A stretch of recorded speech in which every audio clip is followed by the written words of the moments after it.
আমাদের শামীম ভাইয়ের সাথে যখন কোলাকুলি করি মনে হচ্ছে আল্লামা সাঈদীর ঘ্রাণ পাই। কিন্তু অবাক করা বিষয় হচ্ছে আমরা আজও জানি না আমাদের আল্লামার মৃত্যু কি স্বাভাবিক হয়েছে নাকি এটা পরিকল্পিত মেডিকেল কিলিং ছিল। এই রিপোর্ট গণমানুষের কাছে প্রচার করে জানাতে হবে। এই দাবির সাথে কি সবাই আপনারা একমত? কারা কারা একমত হাত তুলে দেখান।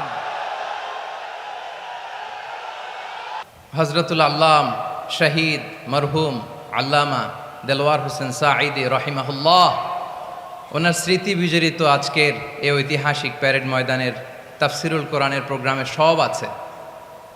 স্টেজ আছে, শ্রোতা আছে, প্যান্ডেল আছে, মিডিয়া কাভারেজ আছে, কিন্তু আমাদের কলিজার টুকটাটা আমাদের মাঝে নাই। আজকের এই প্রোগ্রামে আলোচক হয়ে এই চেয়ারে আমি না বসে ওই শ্রোতাদের কাতারে বসে যদি আমাদের আল্লামার নুরানি চেহারার দিকে তাকিয়ে ওয়াজ শুনতে পারতাম, আমাদের হৃদয়টা ঠান্ডা হয়ে যেত, আমাদের তৃষ্ণার্ত হৃদয় শান্ত হতো। সব আজকে আছে, কি যেন নাই, ঠিক কিনা বলেন?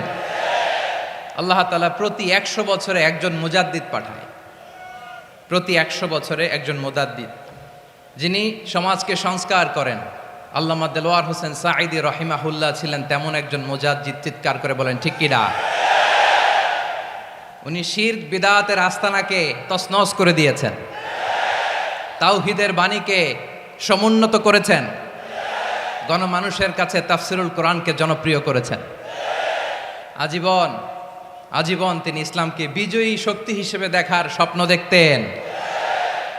এত প্রাঞ্জল ভাষা, এত চমৎকার আধুনিক প্রেজেন্টেশন, গণমানুষের কাছে কোরআনের তাফসিরকে এভাবে জনপ্রিয় করে তোলার মতো ব্যক্তিত্ব আল্লামা সাঈদী ছাড়া দ্বিতীয় কেউ এই বাংলার ভূখণ্ডে নাই।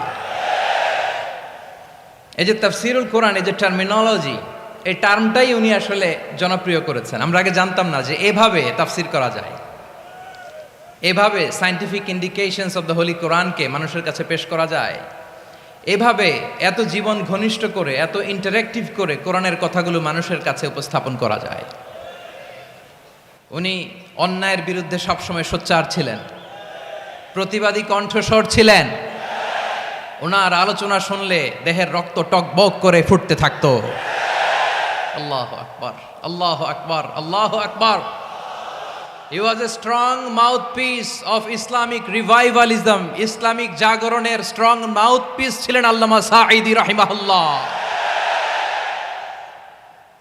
অনেক দোয়া পেয়েছেন, আমরা পড়েছি, এমন জীবন তুমি করিবে গঠন, মরণে হাসিবে তুমি, কাঁদিবে ভুবন। গোটা বিশ্বকে তিনি কাঁদিয়েছেন। আল্লামা যখন ইন্তেকাল করলেন, আমি তখন মালয়েশিয়া থেকে যুক্তরাষ্ট্রে একটা কনফারেন্সে যোগ দিতে যাচ্ছি, কাতার এয়ারলাইন্সে। মালয়েশিয়া থেকে দোহাতে নামলাম। দোহায় যখন আমার ট্রানজিট, তখন শুনতে পেলাম যে আল্লামা বিদায় নিয়েছেন।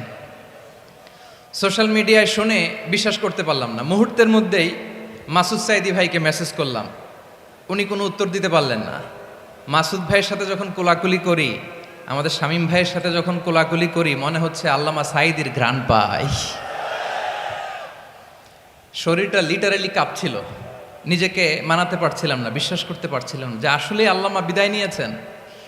ইন দ্য মিন টাইম আমার সেকেন্ড ফ্লাইট দোহা টু নিউ ইয়র্ক, 12 ঘন্টার ফ্লাইটে উঠলাম, ইন্টারনেট থেকে বিচ্ছিন্ন হলাম। নামার পরে শুনলাম আল্লাহু আকবার, যেখানে ওনাকে কবরস্থ করার কথা ছিল সেখানেও কবর দিতে দেয়া হয় নাই।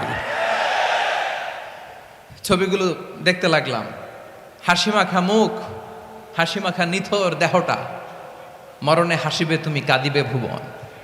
From east to west, from north to south, the entire globe, গোটা বিশ্ব ওনার জন্য কেঁদেছে, গোটা বিশ্ব কেঁদেছে। কাবার গিলাফ ধরে ধরে মানুষ চিৎকার করেছে। এর চেয়ে শ্রেষ্ঠ মৃত্যুকার হতে পারে? আমাদের আল্লামার আর কি পাওয়ার ছিল বলেন? আর কি পাওয়ার ছিল? কুল্লু নাফসিন যায়িকাতুল মাউত, যারাই দুনিয়াতে আসবে তারা ইন্তেকাল করবে, এটা আমরা মেনে নেই, এটা আমরা জানি। কিন্তু অবাক করা বিষয় হচ্ছে আমরা আজও জানি না আমাদের আল্লামার মৃত্যু কি স্বাভাবিক হয়েছে নাকি এটা পরিকল্পিত মেডিকেল কিলিং ছিল। এটা যে পরিকল্পিত মেডিকেল কিলিং ছিল, এটা ধারণা করার পেছনে অনেক কারণ আছে। তিনি আধিপত্যবাদের বিরুদ্ধে সোচ্চার ছিলেন, ফ্যাসিবাদের বিরুদ্ধে সোচ্চার ছিলেন, রাজনৈতিক প্রতিহিংসার শিকার ছিলেন। এজন্য এটা মেডিকেল কিলিং হতে পারে এ ধারণা আমরা করতেই পারি। আওয়াজ করে বলেন ঠিক কিনা? যেই সময়টা আমরা কাটাচ্ছি, এত সুন্দর সময় বাংলাদেশ আর পাবে না। আমাদের জন্মের পর থেকে এরকম চমৎকার সময় আমরা পাই নাই। এটাই আসল সময়। আমরা ইন্টারিম গভর্নমেন্টের কাছে দাবি জানাই, উচ্চতর তদন্ত কমিটি করে এটা কি হত্যাকাণ্ড ছিল নাকি স্বাভাবিক মৃত্যু ছিল, এই রিপোর্ট গণমানুষের কাছে প্রচার করে জানাতে হবে। এই দাবির সাথে কি সবাই আপনারা একমত? কারা কারা একমত হাত তুলে দেখান।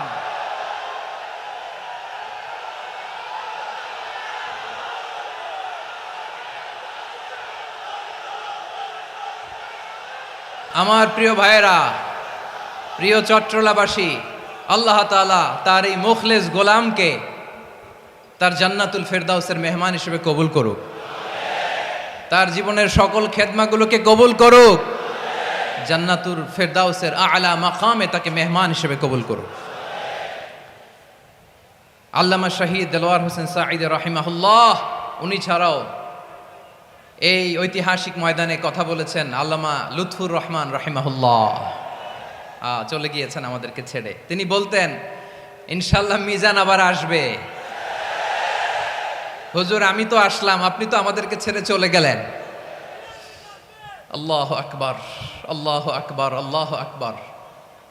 গলায় কোনো সুর ছিল না, সুর দিয়ে কথা বলতেন না, কিন্তু এত চমৎকার শব্দের বুনন, এত চমৎকার প্রেজেন্টেশন, এত চমৎকার ভাবে ঐতিহাসিক বর্ণনাগুলো তিনি উপস্থাপন করতেন। মন্ত্রমুগ্ধ হয়ে আমরা আল্লামা লুৎফুর রহমানের কথা শুনেছি। আমরা হযরতুল আল্লাম লুৎফুর রহমান রাহিমাহুল্লাহর জন্য এই বিশাল ময়দান থেকে দোয়া করছি, আল্লাহ তাআলা তুমি তোমার এই খাদেমকে জান্নাতের মেহমান হিসেবে কবুল করে নাও। আরো অনেক আল্লামারা এখানে কথা বলেছেন, বিশেষ করে বাইতুল শরফের মরহুম পীর সাহেব হুজুর থেকে শুরু করে আরো যারা যারা তারকাতুল্য ওলামায়ে কেরাম এই চট্টগ্রামের ময়দানে কথা বলেছেন, আলো ছড়িয়েছেন।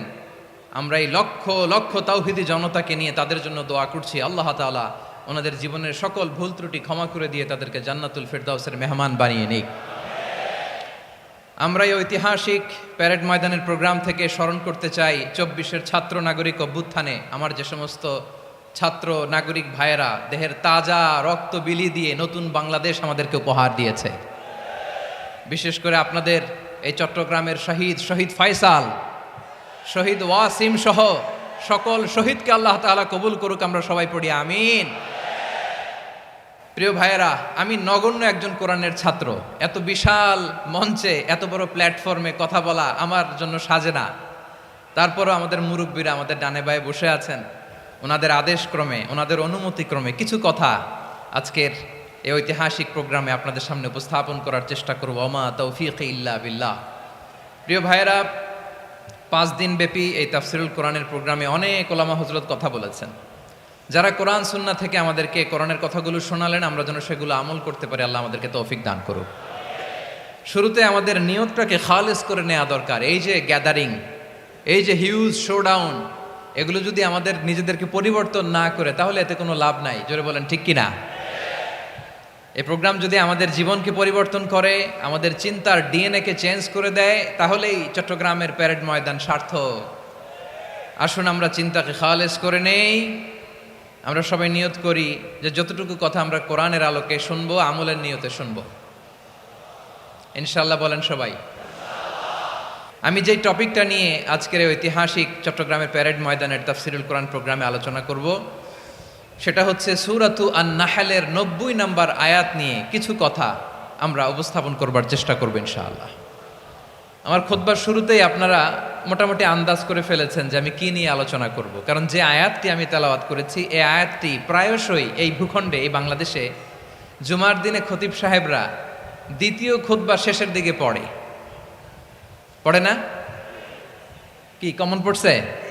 ইন্নাল্লাহা ইয়া'মুরু বিল আদলি ওয়াল ইহসান ওয়া ইতা'i যিল কুরবা ওয়া ইয়ানহা আনিল ফাহশাই ওয়াল মুনকারি ওয়াল বাগি ইয়া'iদুকুম লাআল্লাকুম তাযাক্কারুন। মুখস্থ আছে না সবার? আসুন আমরা এই আয়াতের সরল অর্থ, এর মর্মবাণী, এর সংক্ষিপ্ত তাফসীর সবাই মিলে আজকের এই প্রোগ্রাম থেকে উদ্ধার করার চেষ্টা করি। আপনারা মনোযোগী আছেন তো? ইনশাআল্লাহ। এই আয়াতটা অনেক কম্প্রিহেন্সিভ একটা আয়াত। সাইয়েদনা আব্দুল্লাহ ইবনে মাসউদ রাদিয়াল্লাহু তাআলা আনহু উনি বলেছেন, ইন্নাহা মিন আজমাই আয়াতিল কুরআন। এটা কোরআনের সবচেয়ে জামে মানে আয়াত। যদিও ছোট্ট আয়াত, অল্প কিছু কথামালা, কিন্তু তিনি বলতেন এটা কোরআনের সবচাইতে জামে মানে সবচেয়ে কম্প্রিহেন্সিভ একটা আয়াত, যেখানে কথা কম, শব্দ কম, কিন্তু এটার দোতনা, এটার আবেদন, এটার মিনিং অনেক বেশি। সুবহানাল্লাহ। এই আয়াতে আল্লাহ তাআলা বেসিকলি আমাদেরকে 3টা বিষয়ে আদেশ করেছেন আর 3টা বিষয়ে বারণ করেছেন, মানে নিষেধ করেছেন। আওয়াজ করে বলুন, আদেশ করেছেন কয়টা? প্রিয় চট্টলার ভাইয়েরা, আমার মতো এই যে 3 আঙ্গুল উঁচু করে বলেন, আদেশ করেছেন কয়টা? আবার নিষেধও কয়টা? মানবো তো আমরা ইনশাআল্লাহ? বলেন সবাই। 3 do's and 3 don'ts, do's and don'ts, 3টা আদেশ, 3টা নিষেধ। এই 3টা আদেশ আর 3টা নিষেধের ভেতরে আল্লাহ তাআলা গোটা ইসলামী শরিয়ার মূল নির্যাসকে ঢুকিয়ে দিয়েছেন। সুবহানাল্লাহ।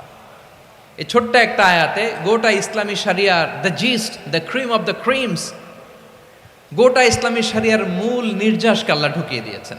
3টা আদেশ আর 3টা নিষেধ। আসুন আমরা সরাসরি কোরআন থেকে শুনি, সবাই পড়ুন। আউযু বিল্লাহি মিনাশ শাইতানির রাজীম। বিসমিল্লাহির রহমানির রহিম। ইন্নাল্লাহা ইয়া'মুরু বিল আদলি ওয়াল ইহসানি ওয়া ইতাই যিল কুরবা ওয়া ইয়ানহা আনিল ফাহশাই ওয়াল মুনকারি ওয়াল বাগি ইয়া'iযুকুম লা'আল্লাকুম তাযাক্কারুন।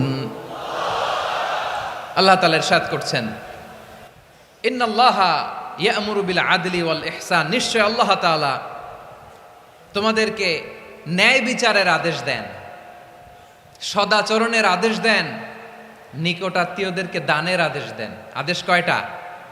আওয়াজ করে সবাই বলুন তো কয়টা? নিশ্চয় আল্লাহ তাআলা তোমাদেরকে ন্যায় বিচারের আদেশ দেন,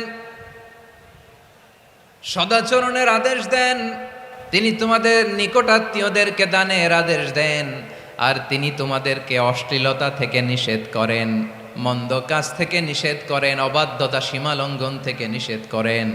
তিনি তোমাদেরকে উপদেশ দেন যাতে তোমরা শিক্ষা গ্রহণ করো। সুবহানাল্লাহ। উপদেশ দিচ্ছে স্বয়ং কে? 3টা জিনিসের আদেশ। ইয়া'মুরু বিল আদল, সুবিচার, ন্যায় বিচারের আদেশ তিনি দেন।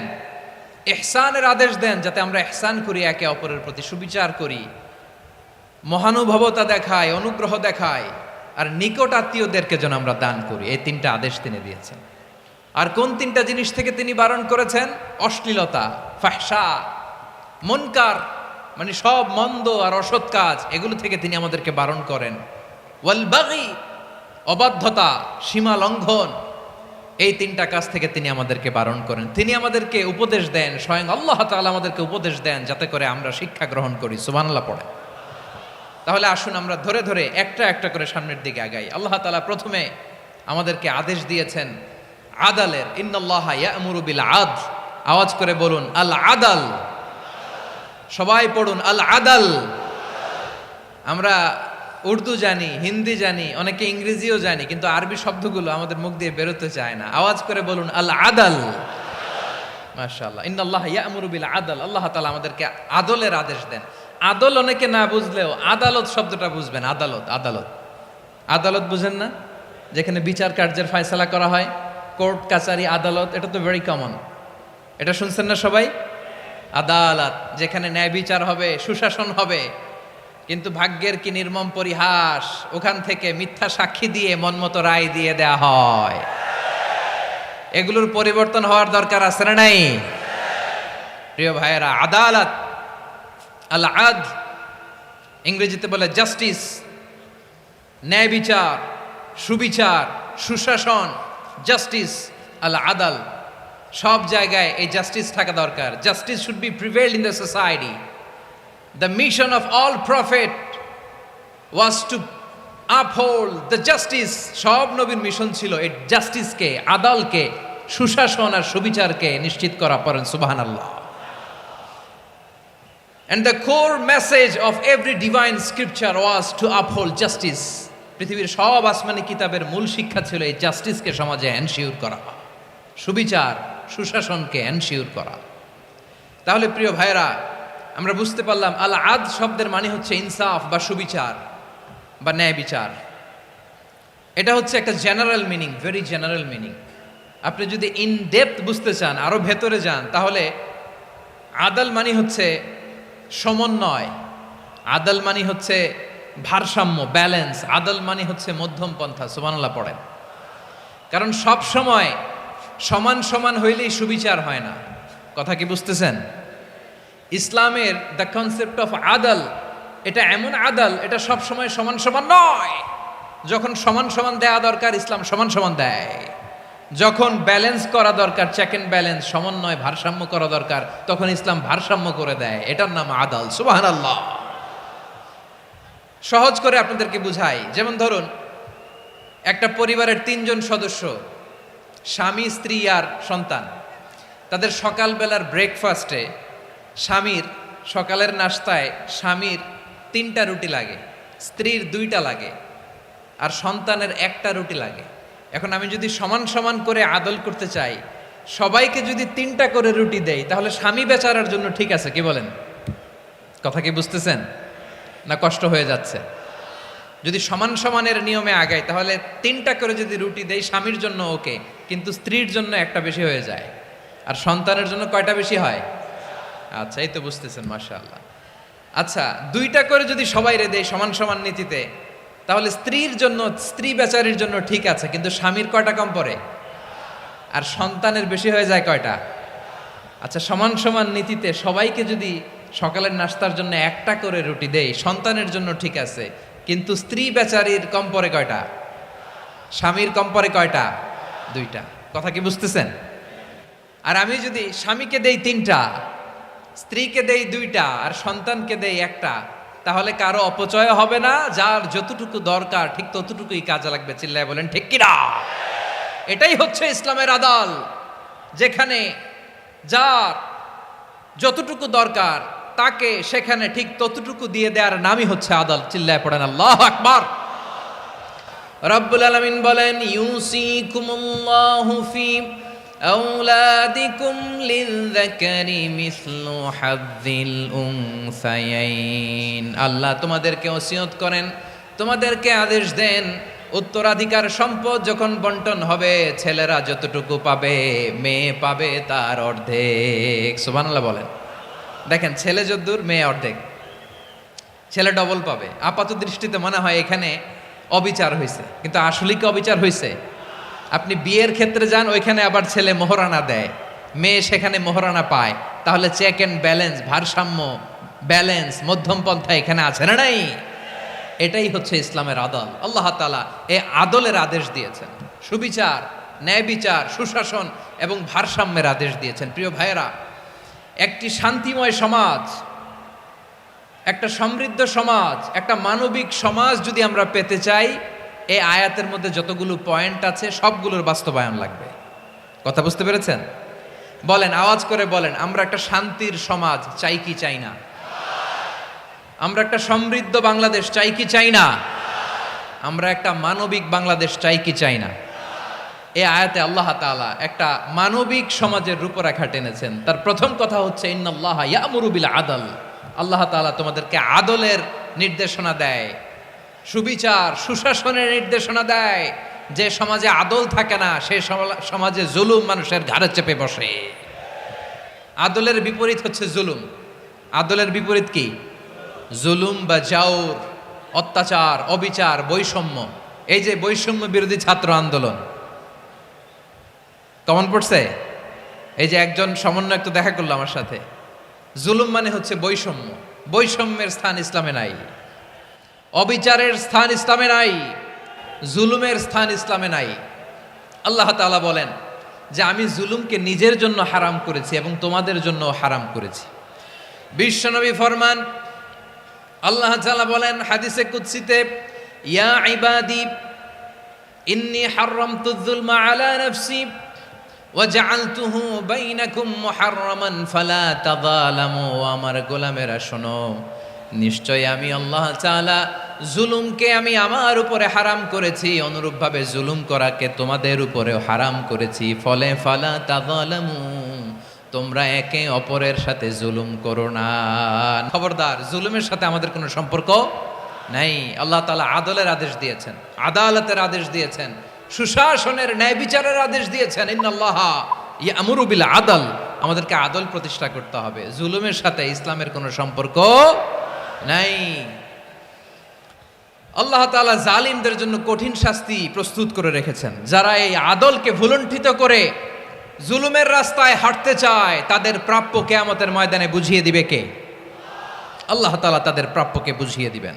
এজন্য বিশ্বনবী বলে, খবরদার, তোমরা ইনসাফ করবে, আদল করবে, জুলুম করবে না। আয-যুলমু যুলুমাতুন ইয়াউমাল কিয়ামা, জুলুম কিয়ামতের দিন অন্ধকার হয়ে জালিমের ঘাড়ে চেপে বসবে। আবার বিশ্বনবী বলতেন, ইত্তাকি দাওয়াতাল মাজলুম, খবরদার, তোমরা মজলুমের কান্নাকে ভয় করো। ফাইন্নাহু লাইসা বাইনাহু ওয়া বাইনাল্লাহি হিজাব, কেননা মজলুমের কান্নার মাঝে আর আল্লাহর আরশের মাঝে কোনো পর্দা থাকে না। বিশ্বাস হয়? এই কথা বিশ্বাস হয়? এর জলজ্যান্ত প্রমাণ তো আমরা নিজেরাই দেখলাম।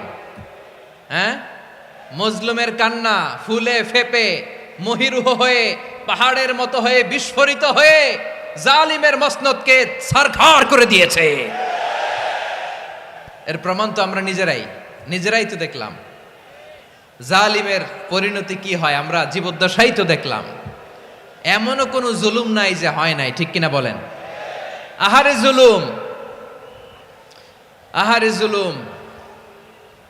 রিসেন্টলি আয়নাঘরের কিছু ছবি প্রকাশিত হয়েছে সোশ্যাল মিডিয়ায়, দেখেছেন আপনারা?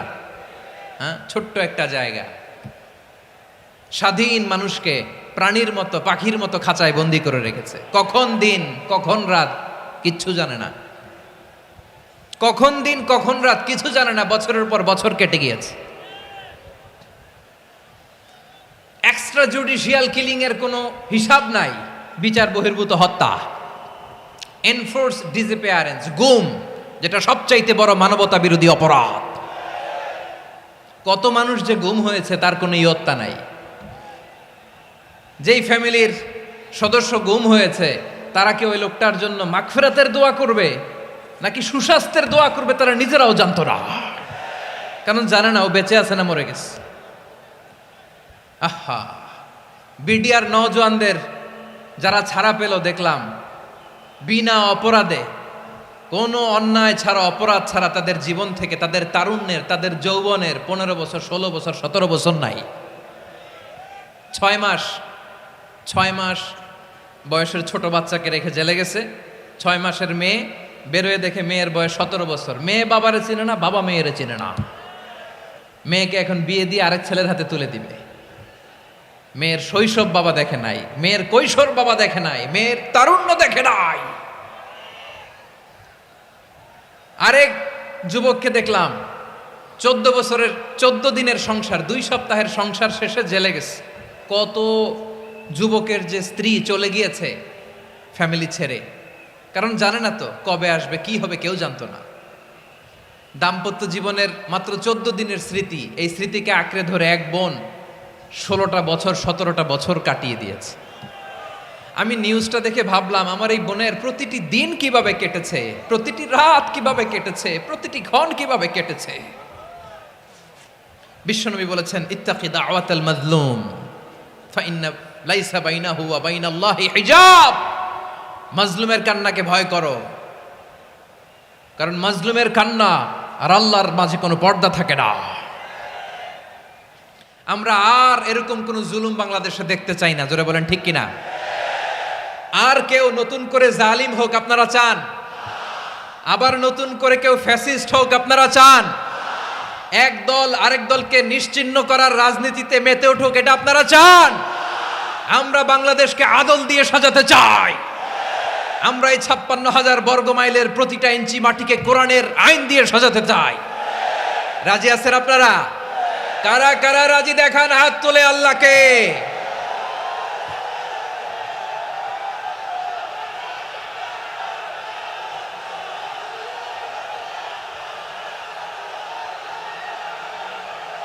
আমার প্রিয় বীর চট্টলার তৌহিদি মুসলমান, আমরা আর নতুন করে কেউ জালিম হোক এটা চাই না। নতুন করে আবার কেউ ফ্যাসিস্ট হোক আমরা চাই না। এক দল আরেক দলকে নিশ্চিহ্ন করার রাজনীতি করুক আমরা চাই না। আমরা সুশাসনের বাংলাদেশ চাই। আমরা মানবিক বাংলাদেশ চাই। আমরা একটা সমৃদ্ধ বাংলাদেশ চাই। আমরা বিশ্বের বুকে সম্মান নিয়ে মাথা উঁচু করে দাঁড়াতে চাই, ঠিক কিনা বলেন? আল্লাহ বললেন, এটা যদি তোমরা চাও, একটা সমৃদ্ধ সমাজ যদি বিনির্মাণ করতে চাও, মানবিক সমাজ যদি বিনির্মাণ করতে চাও, আমি তোমাদেরকে সেজন্য প্রথমে আদালতের নির্দেশ দিলাম। ইন্নাল্লাহা ইয়া'মুরু বিল আদল, নিশ্চয় আল্লাহ তাআলা তোমাদেরকে ন্যায় বিচার সুশাসন এটার আদেশ দেন। সুবহানাল্লাহ। আদাল, ন্যায় বিচারের আদেশ আল্লাহ তাআলা কোরআনের বিভিন্ন আয়াতে দিয়েছেন। আল্লাহ তাআলা বলছেন, ইন্নাল্লাহা ইয়া'মুরুকুম আন তুআদ্দুল আমানাতি ইলা আহলিহা ওয়া ইযা হাকামতুম বাইনান নাসি আন তাহকুমু বিল আদল ইন্নাল্লাহা নি'ম্মা ইয়া'iযুকুম বিহি ইন্নাল্লাহা কানা সামিআন বাসীরা। আল্লাহ আদেশ দিচ্ছেন, যে ব্যক্তি আমানতের হকদার তার হাতে তোমরা আমানত পৌঁছে দাও। আর যখন তোমরা বিচার কার্য করবে, বিচার ফয়সালা করবে, আদালতের সাথে করো। সুবহানাল্লাহ বলেন। ওয়া ইযা হাকামতুম বাইনান নাসি আন তাহকুমু বিল আদল, আদালতের সাথে করবা। আল্লাহ তাআলা বলেন, যারা জাজ হবে, বিচারক হবে, তাদের যদি বাদী বিবাদীর কারোর সাথে শত্রুতা থাকে, কারোর সাথে যদি কোনো ধরনের রেষারেষি থাকে, আল্লাহ বলেন বিচার কার্য করতে যে ওই শত্রুতা রেষারেষির কারণে আদালতের বাইরে যে অবিচার করে বিচার করো না। ওয়ালা ইয়াজরিমান্নাকুম শানাআনু কওমিন আলা আল্লা তা'দিলু ই'দিলু হুয়া আকরাবু লিত্তাকওয়া ওয়াত্তাকুল্লাহা ইন্নাল্লাহা খাবীরুম বিমা তা'মালুন। খবরদার কোন জাতির প্রতি, কোন গোষ্ঠীর প্রতি, কোন গোত্রের প্রতি আক্রোশ যেন তোমাদেরকে ন্যায় বিচার থেকে দূরে সরিয়ে না দেয়, বরং আমি আল্লাহর আদেশ হলো ই'দিলু, তোমরা আদল করো, ন্যায় বিচার করো, সুবিচার করো, সুশাসন প্রতিষ্ঠা করো। হুয়া আকরাবু লিত্তাকওয়া, এটাই তাকওয়ার সবচেয়ে কাছাকাছি। সুবহানাল্লাহ বলেন। কোরআনের বিভিন্ন আয়াতে আল্লাহ তাআলা স্পেসিফিকলি ধরে ধরে বিচার করার সময় আমরা যেন আদল করি সেটা বলেছেন। কোরআনের কোন কোন জায়গায় আল্লাহ তাআলা এই আল আদল শব্দটা ব্যবহার করেছেন। আবার একই জিনিস ইনসাফ, সুবিচার, সুশাসন, ন্যায় বিচার, ন্যায় পরায়ণতা বুঝাতে আল্লাহ তাআলা কখনো কখনো আল কিসত শব্দটা ব্যবহার করেছেন। আওয়াজ করে সবাই বলুন আল কিসত। প্রিয় ভাইরা, সবাই আওয়াজ করে আমার সাথে সাথে বলুন আল কিসত। আল্লাহ তাআলা বলেন, ওয়া ইন হাকামতা ফাহকুম বাইনাহুম বিল কিসতি ইন্নাল্লাহা ইউহিব্বুল মুকসিতিন। যখন তুমি বিচার করবে, বিশ্বনবীকে উদ্দেশ্য করে অ্যাড্রেস করে বললেন, নবী হে, ইহুদিরা কোনো বিষয়ে মীমাংসার জন্য যদি আপনার দরবারে আসে, যদি বিচার করতে হয়, খবরদার অবিচার করবেন না। ফয়সালা যেটা করবেন কিসতের সাথে করবেন, ন্যায় পরায়ণতার সাথে করবেন, কারণ ইন্নাল্লাহা ইউহিব্বুল মুকসিতিন, নিশ্চয় আল্লাহ রাব্বুল ইজ্জাত ন্যায় পরায়ণশীলদেরকে বড্ড ভালোবাসেন। সুবহানাল্লাহ বলেন। ন্যায় পরায়ণ লোকদেরকে আল্লাহ তাআলা বড্ড ভালোবাসেন। অন্য আয়াতে আল্লাহ তাআলা বলছেন, وَنَضَعُ الْمَوَازِينَ الْقِسْطَ لِيَوْمِ الْقِيَامَةِ فَلَا تُظْلَمُ نَفْسٌ شَيْئًا। আমি কিয়ামতের দিন ন্যায়পরায়ণতার মানদণ্ড স্থাপন করব, যেটাকে আমরা মিজানের পাল্লা বলি। আল্লাহ বলেন ন্যায় বিচারের মানদণ্ড কিয়ামতের ময়দানে আমি আল্লাহ স্থাপন করব। সেদিন কারো প্রতি বিন্দু পরিমাণ, এক চুল পরিমাণ অবিচার করা হবে না, কোনো অবিচার করা হবে না। সেদিন সুশাসন হবে, সুবিচার হবে, ন্যায় পরায়ণতার সাথে বিচার হবে। আওয়াজ করে পড়েন আল্লাহু আকবার। তাহলে প্রিয় ভাইরা, যে তিনটি বিষয়ে আল্লাহ তাআলা আমাদেরকে আদেশ দিয়েছেন, তার প্রথমটা হচ্ছে আদালত, ইনসাফ, সুবিচার, ন্যায় বিচার। এটা আমরা চাই কি চাই না? বিশ্বনবী ন্যায় বিচার, ন্যায় পরায়ণতা, সুশাসন প্রতিষ্ঠিত করেন কি করেন নাই? আপনারা বিশ্বনবীর সিরাত যারা পড়েছেন, আপনি দেখবেন বিশ্বনবীর সিরাতের পরতে পরতে, বাঁকে বাঁকে, সিরাতের বাঁকে বাঁকে এই আদালতের নমুনা মেলে। সুবহানাল্লাহ বলেন। ছোট্ট একটা নমুনা রাসূল সাল্লাল্লাহু আলাইহি ওয়াসাল্লামের আসসিরা আল আতরা থেকে ছোট্ট একটা নমুনা আপনাদের খেদমতে এখানে উপস্থাপন করি। বিশ্বনবী সাল্লাল্লাহু আলাইহি ওয়াসাল্লাম মক্কা বিজয় করলেন ৮ম হিজরিতে। মক্কা বিজয় শেষে তিনি কয়েক সপ্তাহ মক্কাতে অবস্থান করলেন। ইন দ্য মিন টাইম মক্কার একটা ভেরি প্রেস্টিজিয়াস এন্ড ডিগনিফাইড ফ্যামিলির নারী চুরিতে ধরা পড়ল। কিসে ধরা পড়ল? সবাই বলেন কিসে? আমাদের সমাজে আসেনি এটা? আছে? ছোট না বড়? হ্যাঁ, হিসাব করে শেষ করা যায় না। ৩.৫ লাখ কোটি টাকা নাই উন্নয়ন প্রকল্পের নামে। উন্নয়ন প্রকল্পের নামে ৩.৫ লাখ কোটি টাকা নাই। ৩.৫ লাখ কোটি টাকা লিখতে পারবেন আপনি? এক টানে লিখতে পারবেন? বুঝতেছেন কত বড় সংখ্যা? হ্যাঁ, বনু মাখজুমিয়া গোত্রের এক নারী মক্কায় চুরিতে ধরা পড়ল। বলেন তো চুরি করলে বিধান কি? কি কাটতে হবে? চুরির বিধান হলো হাত কেটে দাও। তাও সেটা গোপনে নয়, প্রকাশ্যে জনসম্মুখে হাত কেটে দাও। বনু মাখজুমিয়া গোত্রের নারী যখন চুরিতে ধরা পড়ল, সাহাবারা চিন্তায় পড়ে গেলেন। সবেমাত্র মক্কার লোকেরা কালিমা পড়ে মুসলমান হয়েছে, ইসলামের আইন কানুন তেমন জানে না, ইসলামী শরিয়ার সাথে বেশি পরিচিত নয়। এখন যদি বিশ্বনবী চুরির যেই বিধান এটা যদি কায়েম করে হাত যদি কেটে দেয়, না জানি মক্কার লোকেরা আবার বিগড়ে যায়, না জানি মক্কার লোকেরা আবার মুরতাদ হয়ে যায়, না জানি মক্কার লোকেরা ইসলাম থেকে দূরে সরে যায়। চলো চলো, সাহাবীরা মিলে পরামর্শ করলেন, চলো বিশ্বনবীর কাছে যে বলি, ও নবী, শুধু কেবলমাত্র একমাত্র এই নারীর জন্য চুরির হাত কাটার বিধানটা আপনি একটু থামিয়ে দেন। চুরির হাত কাটার যে বিধান এইখানে একটু রহিত করে দেন, বাকিগুলা কইরেন মদিনাতে যে চলবে, কিন্তু মক্কায় এবারের জন্য মাফ করে দেন। কিন্তু কে বলবে? এই যে পরামর্শ, সাজেশন, এটা কে দিবে বিশ্বনবীর কাছে? সাহাবারা চিন্তায় পড়ে গেলেন। আল্লাহর নবীর সামনে দাঁড়িয়ে আল্লাহর দেয়া হুদুদ, আল্লাহর দেয়া বিধান থামিয়ে দেওয়া, মাফ করে দেওয়া, এই কথা বিশ্বনবীর সামনে বলার সাহস তো কেউ রাখে না। কেউ কেউ বলল, বিশ্বনবীর পালক পুত্র যায়েদ বিন হারেসার সন্তান উসামারে বিশ্বনবী নাতির মতো আদর করে, বড্ড বেশি ভালোবাসে উসামারে। এজন্য সাহাবারা উসামাকে বলতো হিব্বু রাসূলিল্লাহ, বিশ্বনবীর ভালোবাসা। কি বলতো? সাহাবীরা বললেন বিশ্বনবীর ভালোবাসা হিব্বু রাসূলিল্লাহ, উসামারে পাঠাও। উসামারে বিশ্বনবী নাতির মতো স্নেহ করে, মায়া করে, ভালোবাসে। আমরা পারবো না, উসামা পারবে। সবাই মিলে ফুলিয়ে ফুসিয়ে ওসামাকে, ছোট্ট ওসামাকে রাজি করালো। ওসামা এমন এমন কথা যে তুমি বিশ্বনবীর কাছে বলতে হবে, পারবা নাকি? ওসামা বলে পারবো। সাইয়েদনা ওসামা রাদিয়াল্লাহু তাআলা আনহু তরুণ সাহাবী বিশ্বনবীর কাছে গেলেন, যে বললেন, নবী, বনু মাখজুমিয়া গোত্রের এক নারী চুরিতে ধরা পড়েছে, এবারের জন্য কি এই মহিলাটারে মাফ করে দিলে হয় না? এবারের জন্য একটু ক্ষমা করা যায় না নবী? বিশ্বনবী বলেন, আতাশফাউ ফি হাদ্দিম মিন হুদুদিল্লাহ, তোমার এত বড় সাহস উসামা, তুমি আল্লাহর হাত, আল্লাহর দেয়া বিধান, এটার ব্যাপারে সুপারিশ করতে এসেছো? তোমরা কি জানো তোমাদের আগে যত কওম, যত গোত্র, যত জনপদ ধ্বংস হয়েছে তার কারণ ছিল তাদের মধ্যে গরিবরা অন্যায় করলে তারা বিচার করত, আর ধনীরা অন্যায় করলে তারা মাফ করে দিত। খবরদার! ওয়া আইমুল্লাহ লাউ আন্না ফাতিমাতা বিনতি মুহাম্মাদিন সারাকাত লাকাতা মুহাম্মাদুন ইয়াদাহা।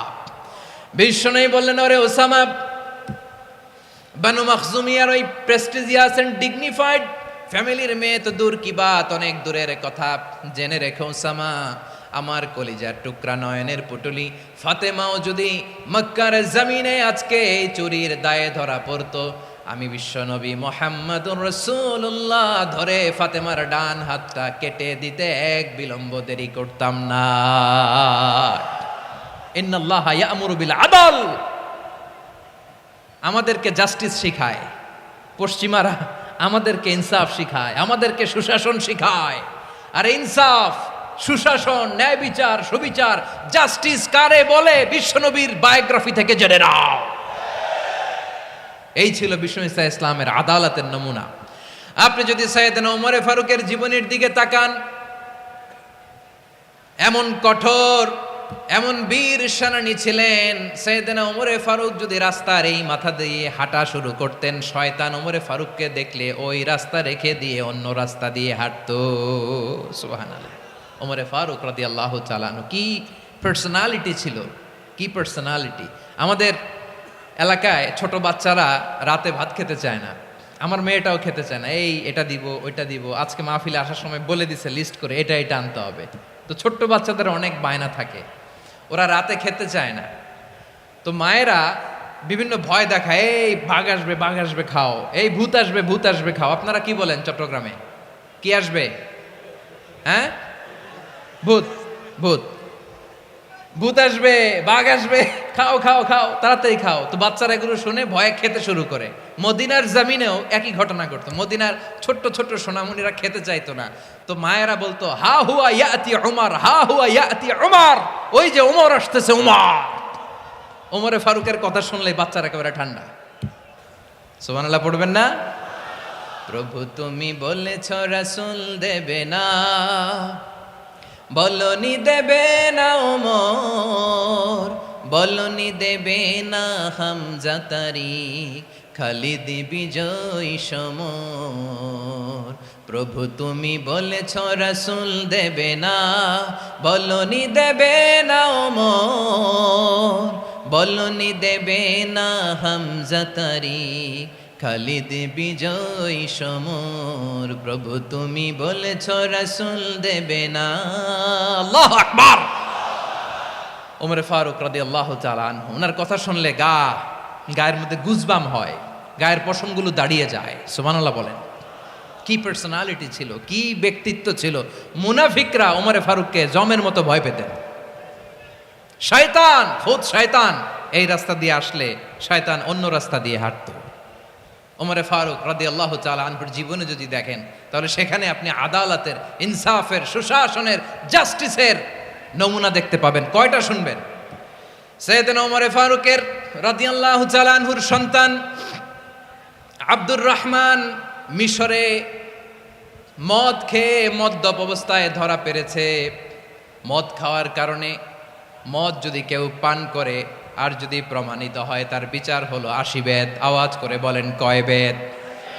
বাংলাদেশেও তো এই আইন আছে নাকি? বাংলাদেশে আছে? হ্যাঁ, মদ খাইলে 80 বেত, এই আইন বাংলাদেশে চালু হোক। আমরা চাই কি চাই না? চাই সবাই। এজন্যই তো ইসলাম ভাল লাগে না। ইসলামকে ভাল লাগে না। ইসলামকে আউট করে রাখতে পারলেই তো এরকম বড় বড় বোতল খাওয়া যায়। একেবারে সহজ, পানির মতো সহজ, হিসাব একেবারে সহজ। ওমরে ফারুক রাদিয়াল্লাহু তাআলা আনহুর ছেলে ভুল করে মদ পান করে ফেলেছিলেন। আব্দুর রহমান, ঘটনা ঘটেছে মিশরে। মিশরের গভর্নর তখন আমর ইবনুল আস রাদিয়াল্লাহু তাআলা আনহু। আব্দুর রহমানের ভাই যে গভর্নরকে বলল, গভর্নর যদি একটু দয়া করেন, খলিফার ছেলে আমার ভাই আব্দুর রহমান মদ্যপ অবস্থায় ধরা পড়েছে, জনসম্মুখে যদি আপনি বেত্রাঘাত করেন আমাদের প্রেস্টিজ থাকে না, যদি 80 বেত আপনি মারেন আমার কোনো কথা নাই, কিন্তু ঘরের ভেতরে মারেন। আব্দুর রহমানের ভাইয়ের সুপারিশ শুনে সাইয়েদনা আমর ইবনুল আস রাদিয়াল্লাহু তাআলা আনহু রাজি হয়ে গেলেন। ঘরের ভেতরে লোকচক্ষুর আড়ালে 80 বেত তিনি মানলেন। কিন্তু ঘটনাক্রমে এই কথা লুকিয়ে লুকিয়ে ঘরের ভেতরে 80 বেত মারার কথা সাইয়েদনা ওমর ফারুক মদিনা থেকে জানতে পারলেন। মদিনা থেকে তিনি ফরমান জারি করলেন, এই বিচার যেমনটি আমর ইবনুল আস আদায় করেছে, এটা প্রকৃতপক্ষে আদায় হয় নাই। আসো সবাই মদিনায় আসো, আমর ইবনুল আস মদিনায় আসো, আব্দুর রহমানও আসো, সবাই আসো, জনসম্মুখে এই বিচার কার্যকর করতে হবে। সাইয়েদনা ওমরে ফারুক মসজিদে নববীর পিলারের মধ্যে নিজের ছেলেকে বাঁধলেন, আবার জনসম্মুখে 80টা বেত তার গায়ের মধ্যে মারলেন। মাজমুয়ে ফাতাওয়া লিবনি তাইমিয়া রাহিমাহুল্লাহ উনি এটা নকল করেছেন। এটা সবচেয়ে বিশুদ্ধ মত, আরো অনেক মত আছে। মারা গেছে কবরের উপর, ওগুলো বাদই দিলাম। কেমন খলিফা ছিলেন, কেমন খলিফা! পশ্চিমারা তোমরা জাস্টিস আমাদেরকে শেখাও, ইনসাফ কারে বলে সুশাসন আমাদেরকে তোমরা শিখাও। ওমরে ফারুক রাদিয়াল্লাহু তাআলা আনহু ওই বিচারকে তিনি ধর্তব্য মনে করেন নাই। মদিনাতে এনে আবার জনসম্মুখে আবার 80 বেত মেরেছেন। মিশরে ওমরে ফারুক রাদিয়াল্লাহু তাআলা আনহু আমর ইবনুল আসকে গভর্নর করে পাঠালেন। সেখানে আমর ইবনুল আসের ছেলে একটা প্রতিযোগিতায় রানার আপ হয়েছে। এক মিশরি সেখানে চ্যাম্পিয়ন হয়েছে। রানার আপ বুঝতে পেরেছেন তো? রানার আপ সেকেন্ড হয়েছে, এক মিশরি হয়েছে চ্যাম্পিয়ন প্রথম। কিন্তু গভর্নরের ছেলে ও জিততে পারে নাই। ও রাগে ওই মিশরির গায়ের মধ্যে কয়েকটা লাঠি দিয়ে বাড়ি মেরেছে। মিশরি যে মদিনাতে ওমরে ফারুকের কাছে বিচার দিলেন, আপনার গভর্নরের ছেলে অন্যায়ভাবে আমার গায়ে হাত তুলেছে। সাইয়েদনা ওমরে ফারুক আবার ফরমান জারি করলেন, আসো মদিনাতে আসো। মিশরীকে ডাকলেন। ওই মিশরের গভর্নর আমর ইবনুল আস রাদিয়াল্লাহু তাআলা আনহুকে ডাকলেন, তার ছেলেকেও ডাকলেন। সবাই বসে রইল। আমর ইবনুল আস রাদিয়াল্লাহু তাআলা আনহু মাথা নিচু করে বসে আছেন, লজ্জায় কাচুমাচু। হায় হায়, আজকে আমার ছেলের কারণে আমিরুল মুমিনিন খলিফাতুল মুসলিমিন ওমরে ফারুকের কাছে আমি জনসম্মুখে লজ্জিত হচ্ছি। সাইয়েদনা ওমরে ফারুক বললেন, এই নাও লাঠি। গভর্নরের ছেলে তোমার মাথার মধ্যে যতগুলো বাড়ি মেরেছে, আজকে জনসম্মুখে তুমি অতগুলা বাড়ি মারো। মিশরি বলে, থাক, আপনি যে ডেকে আনছেন সবার সামনে এটা বলছেন, এতেই আমি খুশি। আল্লাহু আকবার! আপনার মহানুভবতা দেখে আমি খুশি, আর অপমানের দরকার নাই। ওমরে ফারুক বলে, না, খবরদার, এই কথা মিশরি তুমি বলো না, মারো, যতগুলা বাড়ি মেরেছে মারো। বাধ্য হয়ে মিশরি আমর ইবনুল আসের সামনে ওনার কলিজার টুকরা সন্তানের মাথার মধ্যে বাড়ি মারতে আরম্ভ করলেন। ঠিক যতগুলা বাড়ি গভর্নরের ছেলে আমর ইবনুল আসের ছেলে মিশরির গায়ে মেরেছিল, মাথায় মেরেছিল, মিশরি গুনে গুনে ততটা মারলেন।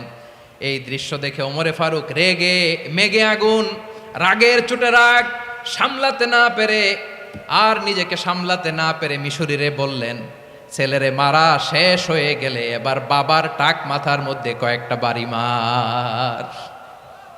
রাগের চোটে, আউট অফ অ্যাঙ্গার, রাগের চোটে, যে আমার পাঠানো গভর্নর আমর ইবনুল আস তার ছেলেকে কেন আদব তারবিয়া কেন শিক্ষা দিতে পারে না। ছেলেরে মারা হইলে এবার আমর ইবনুল আসের মাথার মধ্যে 2টা মারো। এটা রাগে বলেছেন, এটা শাস্তি হিসেবে না। সুবহানাল্লাহ পড়ে। তোমরা আমাদেরকে সুশাসন শিখাও, আমাদেরকে সুশাসন শিখাও। বিশ্বনবী বলেন, আদল এটা যেন তেন বিষয় না, এটা দিয়েই মানবিক সমাজ গড়তে হবে। আল্লাহ তাআলা কিয়ামতের কঠিন ময়দানে, যেদিন স্বামী স্ত্রীকে চিনবে না, স্ত্রী স্বামীকে দেখে পালিয়ে যাবে, বন্ধু বন্ধুরে চিনবে না, পীর সাহেব মুরিদরে চিনবে না, মুরিদ পীর সাহেবরে চিনবে না, দলের কর্মী তার নেতারে চিনবে না, নেতা তার কর্মীরে চিনবে না, বন্ধু বন্ধুরে দেখে পালাবে। এই কঠিন মুহূর্তে সূর্যটা মাথার কাছে চলে আসবে, জমিনটা তামার জমিন হবে, আজকের জমিনের মতো নয়। মানুষ ঘর্মাক্ত, ক্লান্ত, শ্রান্ত মাথার মগজগুলো কানের ছিদ্র আর নাকের ছিদ্র দিয়ে বেয়ে বেয়ে পড়বে। বিশ্বনবী ফরমান, কিয়ামতের ওই কঠিন ময়দানে 7 শ্রেণীর ব্যক্তিকে রব্বুল আলামিন তার আরশের নিচে ছায়া দিবেন। তার মধ্যে প্রথম শ্রেণীর ব্যক্তি হলো ইমামুন আদিল। ইমামুন আদিল, ন্যায়পরায়ণ শাসক, যে ইনসাফের সাথে বিচার করে, যে জাস্টিস সমাজে সার্ভ করে, যে সুশাসন নিশ্চিত করে, ওই ইমামুন আদিল। আদিল শব্দটা বুঝছেন না? ইন্নাল্লাহা ইয়া'মুরু বিল আদল, পাইছেন? আদিল। 7 শ্রেণীর ব্যক্তিকে আল্লাহ তাআলা সুশীতল আরশের নিচে ছায়া দিবেন, যেদিন তার দেয়া ছায়া ছাড়া কোনো ছায়া থাকবে না। এর প্রথম হচ্ছে ইমামুন আদিল, ন্যায়পরায়ণ শাসক। চিল্লায় বলেন সুবহানাল্লাহ। আবার বিশ্বনবী বললেন, ইন্নাল মুকসিতিনা ইনদাল্লাহি আলা মানাবিরা মিন নূর আন ইয়ামিনির রহমান, কিয়ামতের দিন যারা ন্যায় পরায়ণ হিসেবে আল্লাহর সামনে দাঁড়াবে কিয়ামতের দিন, রব্বুল আলামিন তার আরশের ডান দিকে ওই ন্যায় পরায়ণ লোকদের জন্য আরশের ডান দিকে একটা নূরের মিম্বারে তাদেরকে বসার সুযোগ করে দিবে। আল্লাহর আরশের ডান দিকে ন্যায় পরায়ণ লোকদের জন্য আল্লাহ তাআলা নূরের মিম্বার বানাবে।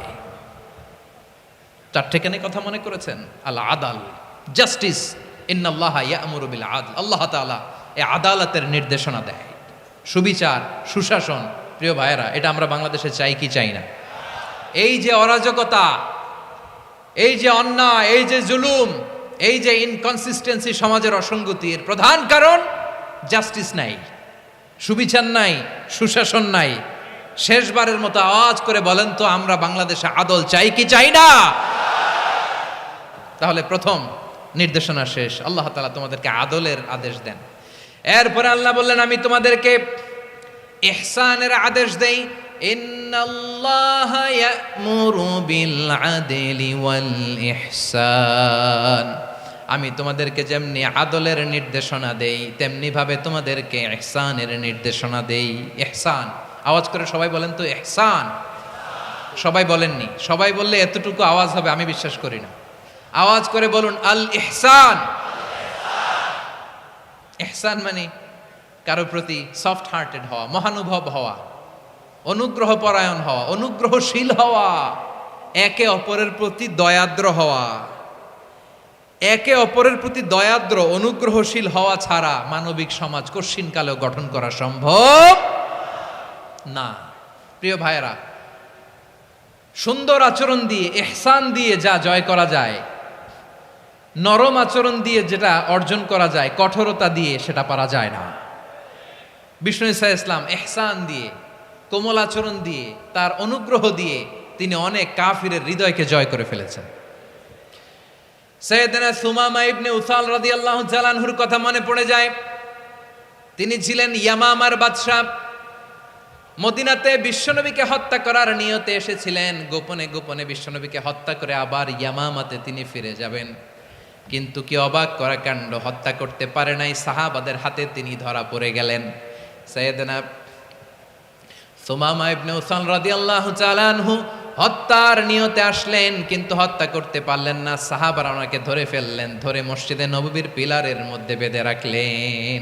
সুমামা ইবনে উসাল, সিরাত থেকে শুনে, সিরাত থেকে শোনাচ্ছি, রাদিয়াল্লাহু তাআলা আনহু ইয়ামামার অধিপতি ছিলেন। ইয়ামামা বিশ্বনবীকে হত্যার জন্য আসছেন, ধরা পড়ে গেছেন, এখন মসজিদে নববীতে বেঁধে রাখছে, তার মানে বন্দী। এখন স্ট্যাটাস কি? বন্দী, ক্যাপটিভ। তো বিষ্ণু ঈসা ইসলাম সাহাবাদেরকে বললেন, তার খোঁজ খবর নিও, সুমামা ইবনে উসালের খোঁজ খবর নিও। সাহাবার বলেন, ইয়া রাসূলুল্লাহ, আপনাকে হত্যা করতে এসেছে, তার তো কঠিন ক্যাপিটাল পানিশমেন্ট হওয়া দরকার, কঠিন শাস্তি হওয়া দরকার। বিশ্বনবী বললেন, না, আমি যেটা জানি তোমরা সেটা জানো না, তোমরা সুমামার সাথে ভালো আচরণ করো। বিশ্বনবী সুমামার কাছে গেলেন। প্রথম দিন যে তিনি কালেমার দাওয়াত দিলেন, ইমানের দাওয়াত দিলেন, ইসলামের দাওয়াত দিলেন, রিসালাতের দাওয়াত দিলেন, আখিরাতের দাওয়াত দিলেন। পরের দিন যে বিশ্বনবী সালাতের দাওয়াত দিলেন, যাকাতের দাওয়াত দিলেন, ইসলাম কি, কিভাবে, কেমন করে পালন করতে হয় চমৎকার আর্টিকুলেট করতে শুরু করলেন। তন্ময় হয়ে সুমামা ইবনে উসাল রাদিয়াল্লাহু তাআলা আনহু বিশ্বনবীর কথাগুলো শুনতে আরম্ভ করলো। একদিন নয়, দুই দিন নয়, টানা 3 দিন বিশ্বনবী সুমামার কাছে ইসলামকে প্রেজেন্ট করেছেন, উপস্থাপন করেছেন। আওয়াজ করে বলেন, কয় দিন? 3 দিন। 3 দিন মসজিদে নববীতে বাঁধা। আর সাহাবীদেরকে বললেন, তার খোঁজ খবর নিও, তোমরা যে রুটি বানাও এর মধ্যে সবচেয়ে ভালো আটার রুটিটা তারে দিও, সবচেয়ে রিফাইন্ড খেজুর, যেটা পিওর খেজুর, এটা তারে দিও। আর বিশ্বনবী নিজের উট থেকে দুধ দহন করে ওনার বাড়ির এক কর্মচারীকে বলেছেন, দুধ দহন করে সুমামার জন্য নিয়ে যেও। সুবহানাল্লাহ পড়বেন না? সবাই তো অবাক, ইয়ামামা থেকে আসছে নবীকে হত্যা করতে, বিশ্বনবী দেখে তারে জামাই আদর করে, তাকে মজার মজার খাবার দিও, দুধ দিও, আদর আপ্যায়ন করো। একদিন নয়, 2 দিন নয়, টানা 3 দিন বিশ্বনবী এভাবে সুমামার কাছে যেয়ে ইসলামকে প্রেজেন্ট করতে আরম্ভ করলেন, ইসলামকে উপস্থাপন করতে শুরু করলেন আর তাকে চমৎকার এন্টারটেইনমেন্ট আপ্যায়ন দিতে আরম্ভ করলেন। টানা 3 দিন যখন ইসলামের দ্য বিউটিজ অফ ইসলাম, ইসলামের সুমহান বাণী সুন্দর উপস্থাপন শেষ, তাকে আপ্যায়ন শেষ, বিশ্বনবী বললেন সাহাবেদেরকে, যাও এবার সুমামার হাতের পায়ের রশি দুটো খুলে দাও। সাহাবারা বললেন, ইয়া রাসূলুল্লাহ, কি বলেন আপনি? ও তো হত্যাকারী, সুযোগ পায় নাই, আপনারে মারতে পারে নাই, ছেড়ে দিলে আবার ও আপনার উপর তলোয়ার নিয়ে ঝাঁপিয়ে পড়বে। নবী, এই সিদ্ধান্ত আপনি নিতে যাবেন না। বিশ্বনবী বললেন, যেটা বলেছি সেটা করো, সুমামার রশিগুলো ছেড়ে দাও। সুমামার হাতে পায়ের রশিগুলো যে তোমরা খুলে দাও। সাহাবারা তর্ক জুড়ে দিলেন, লা ইয়া রাসূলুল্লাহ, এমনটা করবেন না, তো ভয়ঙ্কর ভয়ঙ্কর খুনি, কি জানি কি হয়ে যায়। বিশ্বনবী বললেন, না, তার হাতে পায়ের রশিগুলো খুলে দাও। সাহাবারা বিশ্বনবীর কথা মতো তার হাতে পায়ের রশিগুলো খুলে দিল। সুমামা মুহূর্তের মধ্যে মসজিদে নববী থেকে বের হয়ে ইয়ামামায় ফিরে না যে মসজিদে নববীর পাশে একটা খেজুর বাগান ছিল, সেখানে চলে গেলেন। সেখানে একটা ছোট্ট কুয়া ছিল, কুয়ার পানি দিয়ে তিনি গোসল করলেন। সুবহানাল্লাহ পড়েন।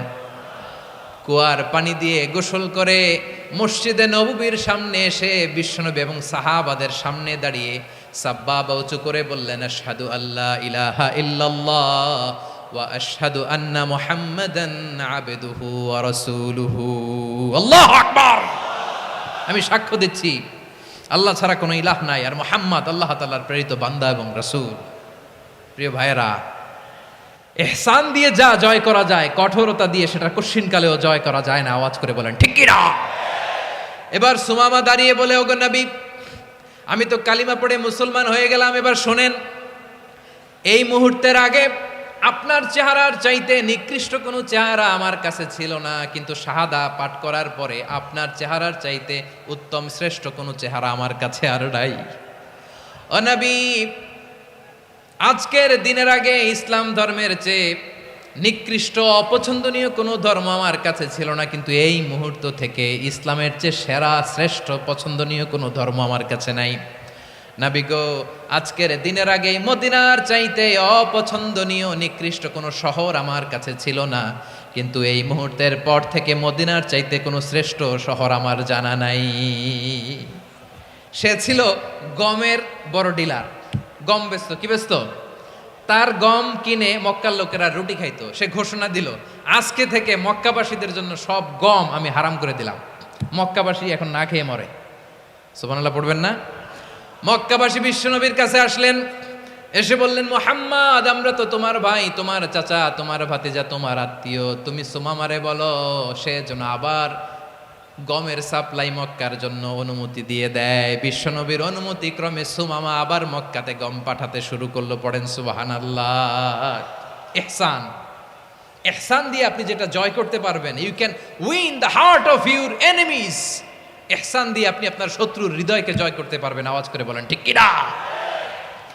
এজন্য আল্লাহ বললেন, ওয়া আনফিকু ফি সাবিলিল্লাহি ওয়া লা তুলকু বিআইদিকুম ইলাত তাহলুকা ওয়া আহসিনু ইন্নাল্লাহা ইউহিব্বুল মুহসিনিন। তোমরা আল্লাহর রাস্তায় দান করবে আর নিজেরা নিজেদেরকে ধ্বংসের হাতে ঠেলে দিও না। তোমরা একে অপরের প্রতি ইহসান করবে, কারণ ইহসানকারীদেরকে আল্লাহ বড্ড ভালোবাসেন। সুবহানাল্লাহ পড়েন। আবার সূরা রহমানে আল্লাহ বললেন, হাল জাযাউল ইহসানি ইল্লাল ইহসান ফাবিআইয়ি আলা, সবাই পড়েন, ফাবিআইয়ি আলাই রাব্বিকুমা তুকাযযিবান। ইহসানের প্রতিদান হিসেবে ইহসানি হয়। বিশ্বনবী সুমামার প্রতি যেমন ইহসান করেছেন, সুমামাও ঠিক তেমন ইহসান ফিরিয়ে দিয়েছে। ঠিক কিনা বলেন? তাহলে 1 নম্বরে হচ্ছে আদ, ন্যায় বিচার। 2 নম্বরে সবাই বলেন ইহসান, সদাচরণ। ইহসান 2 ধরনের প্রিয় ভাইরা, ইহসান ফিল ইবাদা, ইহসান ফিল মুআমালা। ইহসান ফিল ইবাদা হচ্ছে একাগ্র অনুভবে ইবাদতে ডুব দেওয়া, এর নাম ইবাদতের ইহসান। সুবহানাল্লাহ পড়ে। বিশ্বনবী বলেন ইহসান মানে কি জানো নাকি? হাদিসে জিবরিলে সাইয়েদনা জিবরিল আলাইহিস সালাম বিশ্বনবীকে বললেন, আখবিরনি আনিল ইহসান। নবী আমাদেরকে বলেন ইহসান মানে কি?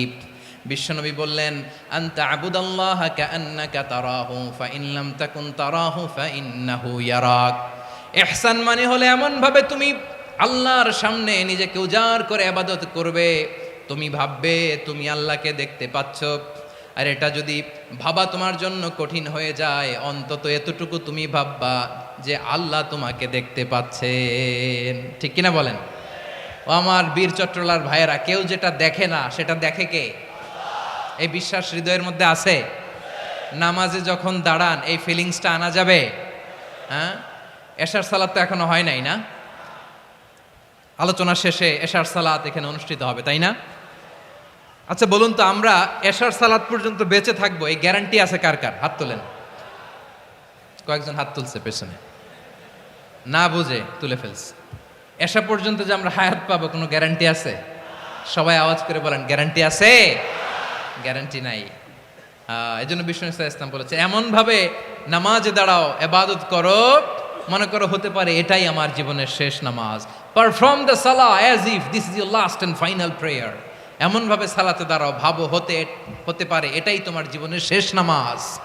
এমন ভাবে নামাজে দাঁড়াও, ভাবো এটাই শেষ নামাজ। তাহলে নামাজে একাগ্রতা বাড়ায় দিবে কে? ফলে ইবাদতের ইহসান আমাদের অর্জিত হবে। আর মুআমালাতে ইহসান হলো, বিশ্বনবী বলেন, ইন্নাল্লাহা তাবারাকা ওয়া তাআলা কাতাবাল ইহসানা আলা কুল্লি শাই ফাইদা কাতালতুম ফাআহসিনুল কিতলা ওয়া ইযা যাবাহতুম ফাআহসিনুয যাবহা ওয়ালিয়ুহিদ্দা আহাদুকুম শাফরাতাহু ওয়ালিয়ুরিহ যাবিহাতাহু। ইহসান দুই ধরনের, আওয়াজ করে বলতে হবে। কয় ধরনের? সবাই বলুন আওয়াজ করে, কয় ধরনের? একটা হচ্ছে ইহসান ফিল ইবাদা, ইবাদতে ইহসান। ইবাদতে ইহসান কি? একাগ্র অনুভব দিয়ে ইবাদত করা, মন প্রাণ দিয়ে ইবাদত করা।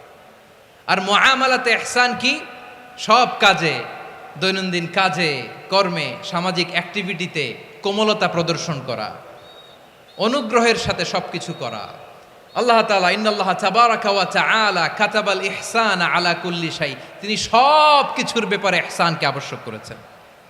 সব কিছুতে মুমিনের সব কাজে ইহসানের পরশ থাকবে। ওয়া ইযা কাতালতুম ফাহসিনুল কিতলা, বিশ্বনবী বলেন তুমি যখন কাউকে হত্যা করো ইহসানের সাথে করো। সুবহানাল্লাহ পড়বেন না? যখন হত্যা করো তখনও ইহসানের সাথে। আচ্ছা হত্যা করবো আবার ইহসান আসবে করতে করে, তো মেরেই ফেলবো আমি। আল্লাহ, ও ভাই একজন খুন করেছে, খুনি, রাষ্ট্রীয় আইনে তার শাস্তি হয়েছে ডেথ পেনাল্টি, মৃত্যুদণ্ড। এখন মৃত্যুদণ্ড দেখে আপনি যেমনি মন চায় তেমনি মারবেন লোকটারে? ওর নাক কেটে ফেলতে পারবেন? ওর কান কাটতে পারবেন? ওর চোখ উপড়ে ফেলতে পারবেন আপনি? যেমন মন চায় তার অঙ্গহানি করা যাবে না। ইহসানের সাথে তাকে হত্যা করো। সুবহানাল্লাহ, this is Islam, this is the true essence of ইসলাম।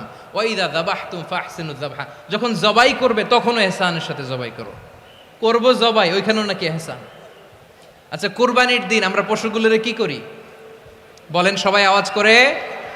জবাই। জবাই মানে তো এটার মেরেই ফেলতেছি, একটু পরে তো টুকরো টুকরো করে গোশতগুলো খাবো, এটা তো খাবো, এটা তো মেরেই ফেলবে। বিষ্ণু বলে না, জবাইয়ের মধ্যেও মুমিনের জবের ভেতরেও ইহসানের পরশ থাকা চাই। যখন জবাই করবে প্রাণীটাকে হাত পা টাইট করে বেঁধে নাও, ছুরিটাকে শার্পেন করে নাও, ধারালো করে নাও, যাতে অল্প সময়ে জবাইটা হয়ে যায়, প্রাণীটা যাতে কম কষ্ট পায়। সুবহানাল্লাহ পড়ে। দিস ইজ কল্ড ইহসান। ইহসান আল্লাহ তাআলা যেমনি আদলের আদেশ করেছেন, ন্যায় বিচার, জাস্টিস এনশিওর করতে বলেছেন, সমাজে ইহসানের ব্যবহার, ইহসানের অনুশীলন তিনি করতে বলেছেন। এজন্য মুমিনের প্রতিটি কাজে, আমার চট্টগ্রামের ভাইয়েরা আমার দিকে তাকান, খেয়াল করে শুনুন, মুমিন জীবনের প্রতিটি কাজে ইহসানের পরশ থাকা চাই।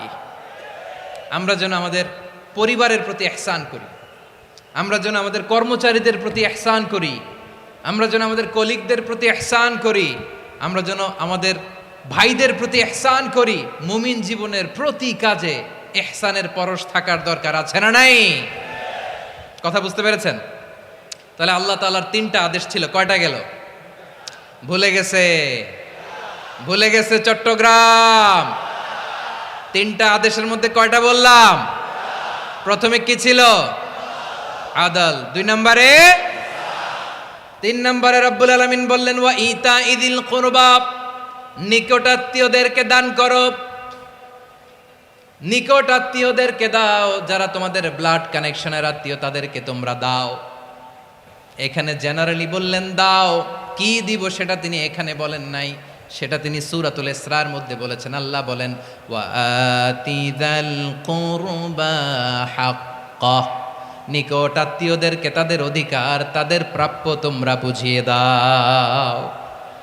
দেখেন, একটা শান্তির সমাজ, একটা সমৃদ্ধ সমাজ, একটা মানবিক সমাজ গঠনের জন্য আল্লাহ তাআলা বেশি না, মাত্র 3টা অর্ডার, 3টা ভার্ডিক্ট তিনি জারি করেছেন। 1 নাম্বার সুশাসন, ন্যায় বিচার। 2 নাম্বার ইহসান। 3 নাম্বার নিকটাত্মীয়, যারা কাছের, তোমার ভেরি ক্লোজ রিলেশনশিপে আছে, তাদেরকে দাও। দাও, দিলে বাড়িয়ে দেয় কে? অনেকে দিতে চায় না, কৃপণতা করে। দিলে বাড়ায় দেয় কে? ও মিয়া, মদিনার মধ্যে সবচাইতে গরিব সাহাবী ছিল বেলাল রাদিয়াল্লাহু তাআলা আনহু। ওনার এন্টায়ার অ্যাসেট, সম্পদের পরিমাণ কতদূর জানেন? একটা লুঙ্গি। বেলাল রাদিয়াল্লাহু তাআলা আনহু, ওনার টোটাল ওয়েলথের এস্টিমেশন হচ্ছে মাত্র একটা লুঙ্গি।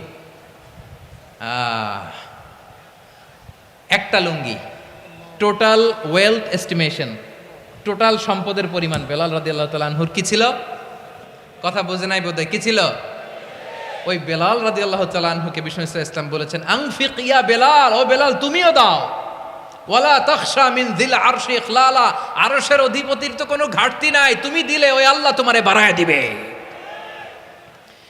এজন্য আমার প্রিয় ভাইয়েরা, দিলে কমে না, দিলে বাড়ে। অনেকে ধরে রাখে, নতুন কিছু নিতে পারে না, হাত দিয়ে যেটা ধরে রেখেছেন এটা দিয়ে দেন, বড় একটা ধরার সুযোগ পাবেন। জোরে বলেন ঠিক কিনা? ধরেন 5 কেজি ওজনের একটা ধরে রাখছেন, এখন 10, এটা না ছাড়লে 10 কেজি ধরতে পারবেন আপনি? আচ্ছা, 10 কেজির জিনিস একটা আছে হাতে, ওইটা যদি ছেড়ে দেন তাইলেই না 15 কেজি ধরতে পারবেন। কথা বলেন ঠিক কিনা? তাহলে দিলে বাড়িয়ে দেয় কে? রব্বুল আলামিন বললেন 3 নাম্বার আদেশ হলো তোমাদের প্রতি, সমাজটারে কেমন করে মানবিক সমাজ, সুন্দর সমাজ গড়বা। 3 নাম্বার আদেশ হলো ওয়া আতিযাল কুরবা হাক্কা, নিকটাত্মীয়দেরকে তাদের প্রাপ্য বুঝিয়ে দাও। এই নিকটাত্মীয়দেরকে তাদের অধিকার বুঝিয়ে দেওয়া, প্রাপ্য বুঝিয়ে দেওয়াতে আমাদের গাফলতি আছে না নাই? চট্টগ্রামে নাই? মাশাআল্লাহ আছে, আছে। অনেকে দেখবেন অনেক আল্লাহওয়ালা, তাহাজ্জুদ গুজার, সেজদা দিতে দিতে কপালে কালো দাগ ফেলে দিছে, সে তার বোনের হকটা আদায় করে নাই। আছে না নাই? হ্যাঁ, এখানেও আছে। সর্বনাশ। অনেক বড় হাজী সাহেব, বিশাল লম্বা দাড়ি, ছেলেরে সব দিয়ে দিছে, মেয়েরে কিছু দেয় নাই, মেয়ের হক আদায় করে নাই। আছে না নাই?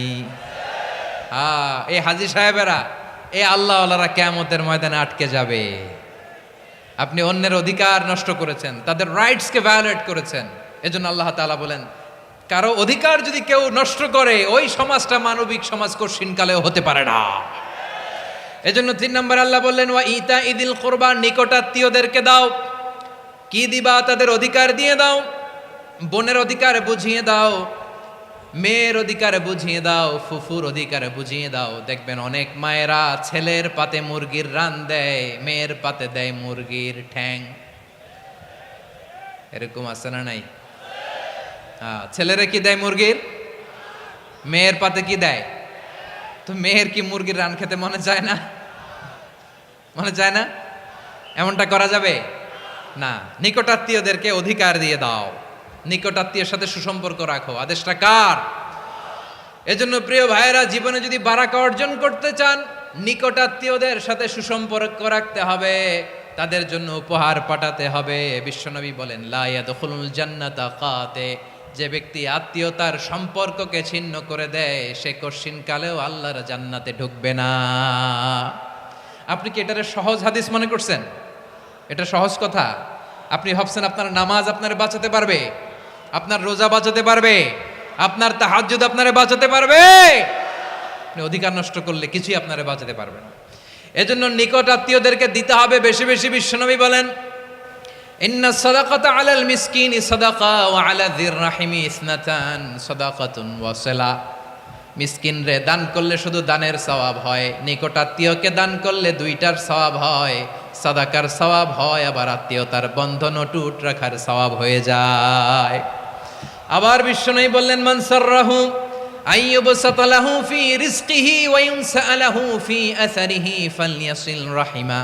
যে ব্যক্তি তার রিজিকের প্রশস্ততা চায় আর হায়াতে বরকত চায়, সে যেন তার আত্মীয়ের সাথে সুসম্পর্ক রাখে। আমার প্রিয় চট্টলার ভাইয়েরা, আমাদের রিজিক বাড়ুক, এটা আমরা চাই কি চাই না? সবাই চান? হ্যাঁ, আমাদের রিজিকে প্রশস্ততা আসুক, চাই কি চাই না? আমাদের হায়াতে বরকত আসুক, আমরা চাই কি চাই না? এই দুইটা যদি চান তাহলে নিকটাত্মীয়দের সাথে সুসম্পর্ক রাখবেন, পারবেন? তাহলে সমাজটারে মানবিক সমাজ বানায় দিবে কে? তিনটা আদেশ চলে গেল। কয়টা? আওয়াজ করে বলেন।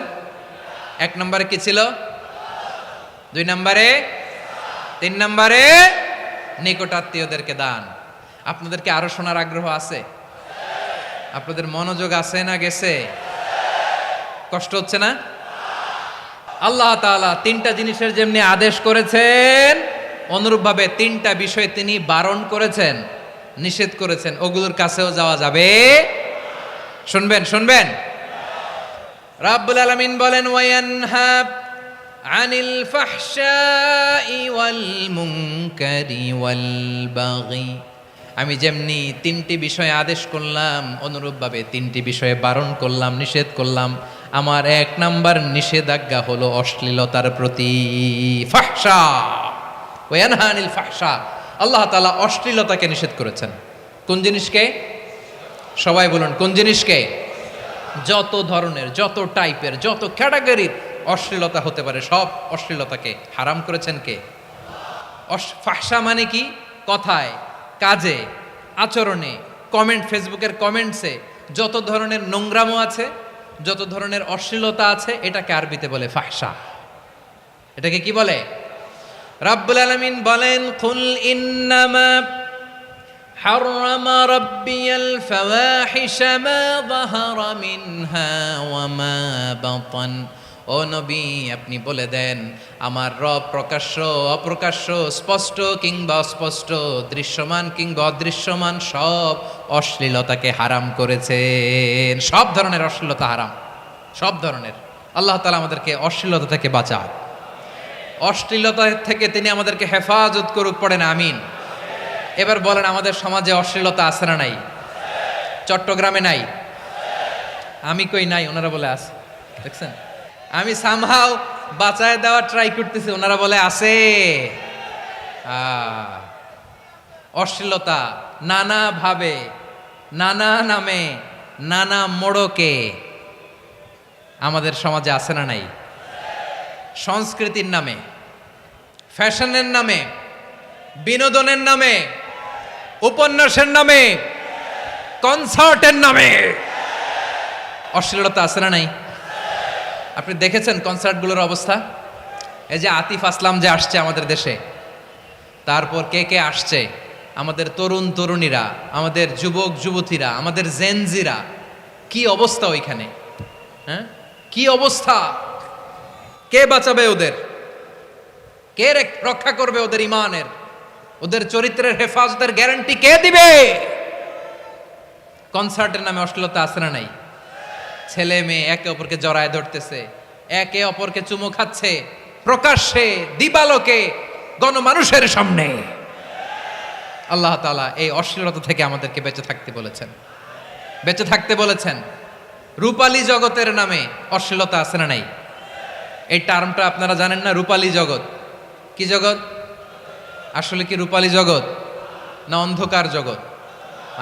আমার বোনেরা, আপনাদেরকে যে কি বলে তারা বুঝায়, রূপালী জগৎ শুনেই আপনি ভরকে যাবেন না। রূপালী জগতে যে নারী যত বেশি উলঙ্গ, সে নাকি তত বেশি সাহসী।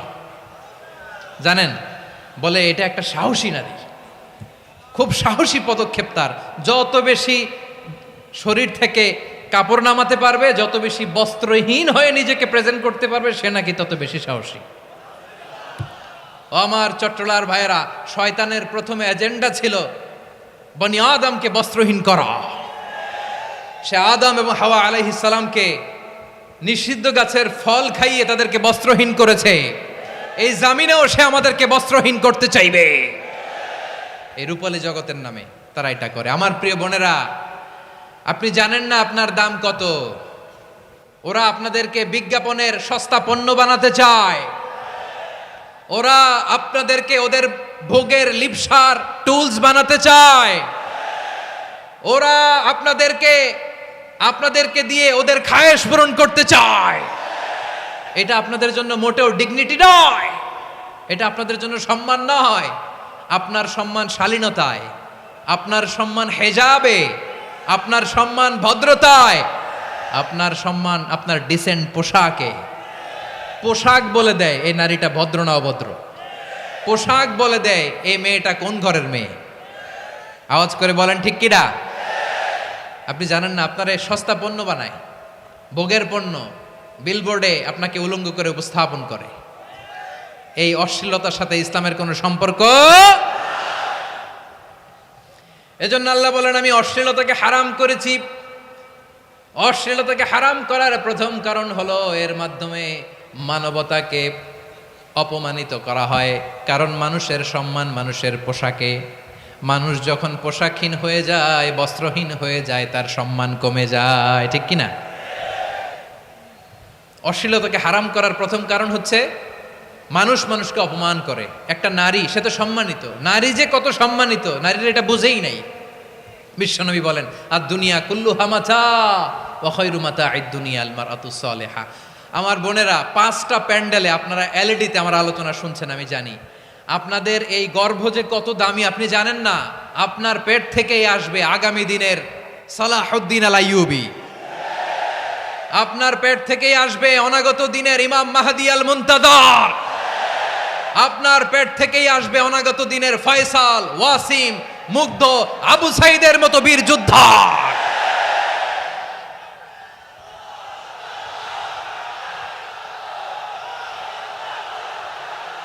আমার প্রিয় বোনেরা, আমার প্রিয় বোনেরা, বিশ্বনবীর কথার ওজন খেয়াল করেন। আর দুনিয়া কুল্লুহা মাতা ওয়া খায়রু মাতা'আদ দুনিয়া আল মারআতুস সালিহা। দুনিয়ার সবকিছুই অ্যাসেট, এর মধ্যে সবচেয়ে দামি অ্যাসেট নেককার নারী। আপনার গর্ভ যে কত দামি আপনি জানেন না। নিজের সময়টাকে কাজে লাগান, কোরআন পড়েন, সুন্নাহ পড়েন। আপনার অনেক দায়িত্ব ঘরে। You are the MD of your family. একটা family it's a very big institution. পরিবার একটা অনেক বড় প্রতিষ্ঠান। And you are the MD of your institution. আপনি এই পরিবারের MD, managing director of your family. এখানে আপনার কত দায়িত্ব। আপনি ছেলেমেয়েদেরকে তারবিয়া করবেন।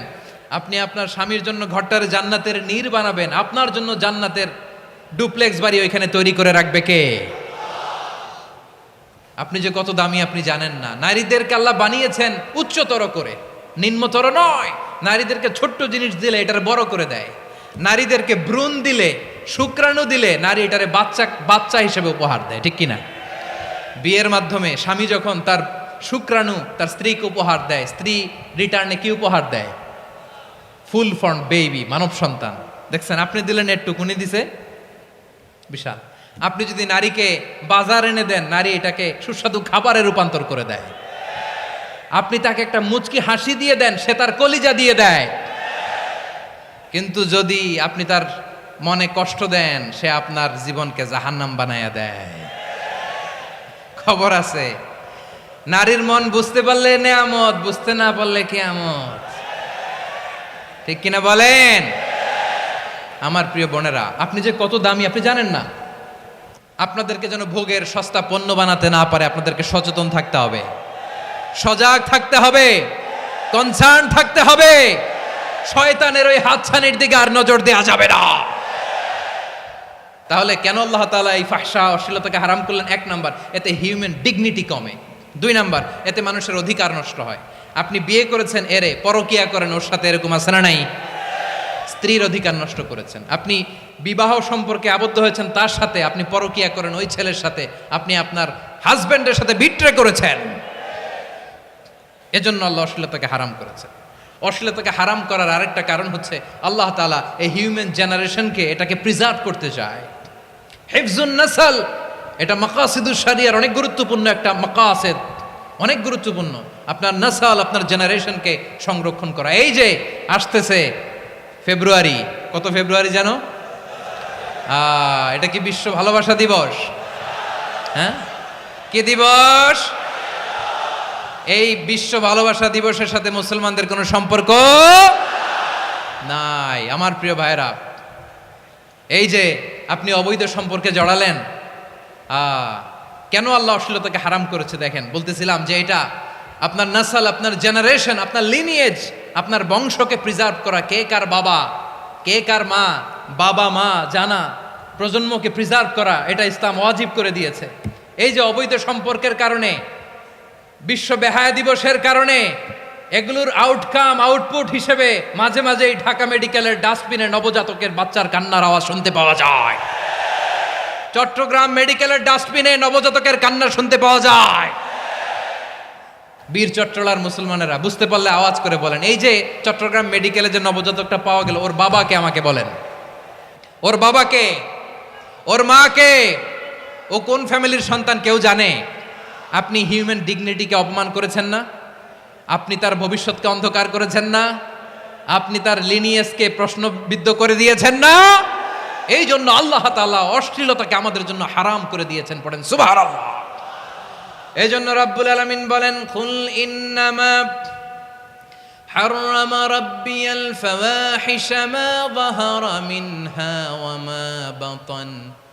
প্রকাশ্য অপ্রকাশ্য সব অশ্লীলতাকে হারাম ঘোষণা করে দিয়েছে কে? আবার দুনিয়ার বুকে যারা অশ্লীলতার প্রসার করে তাদের জন্য শাস্তি মজুদ রেখেছে কে? রাব্বুল আলামিন বলেন, ইন্নাল্লাযীনা ইউহিব্বুনা আন তাশিআল ফাহিশাতু ফিল্লাযীনা আমানু লাহুম আযাবুন আলীমুন ফিদ দুনিয়া ওয়াল আখিরাতি ওয়াল্লাহু ইয়ালামু ওয়া আনতুম লা তা'লামুন। নিশ্চয়ই যারা বিশ্বাসীদের মাঝে অশ্লীলতার প্রচার প্রসার করতে চায় তাদের জন্য আমি মর্মন্তুদ শাস্তি প্রস্তুত করে রেখেছি, দুনিয়াতেও রেখেছি, আখিরাতেও রেখেছি। ঘোষণাটা কার? যারা এই নাটকের নামে, সিনেমার নামে, রূপালী জগতের নামে, মুভির নামে, ওটিটি প্ল্যাটফর্মের নামে আমার সমাজে অশ্লীলতা ছড়াতে চায় তাদের জন্য কঠিন মর্মন্তুদ শাস্তি মজুদ রেখে দিয়েছে কে? ও আমার বোনেরা, এখনো আপনি জাগবেন না? এখনো আপনার চিন্তার দুয়ারে এখনো নাড়া পড়ে নাই? ওরা আপনাকে উলঙ্গ বানাতে চায়, ওরা আপনাকে আইটেম গার্ল বানাতে চায়। এজন্য ইসলাম অশ্লীলতাকে হারাম করেছে। হারাম।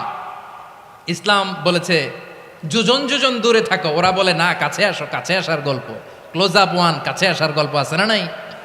চট্টগ্রামে তো এগুলো নাই মাশাআল্লাহ। হ্যাঁ, এখানেও আছে ক্লোজ আপ ওয়ান, কাছে আসার গল্প।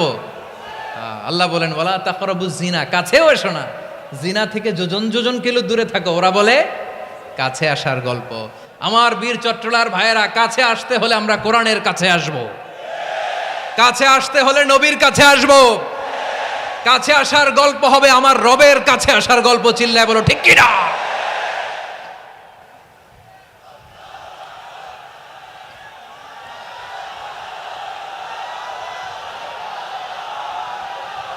বসুন আমার ভাইয়েরা, তাহলে অশ্লীলতার সাথে আমাদের কোনো সম্পর্ক? সবাই বলতে পারেননি, আওয়াজ করে বলুন, অশ্লীলতার সাথে আমাদের কোনো সম্পর্ক?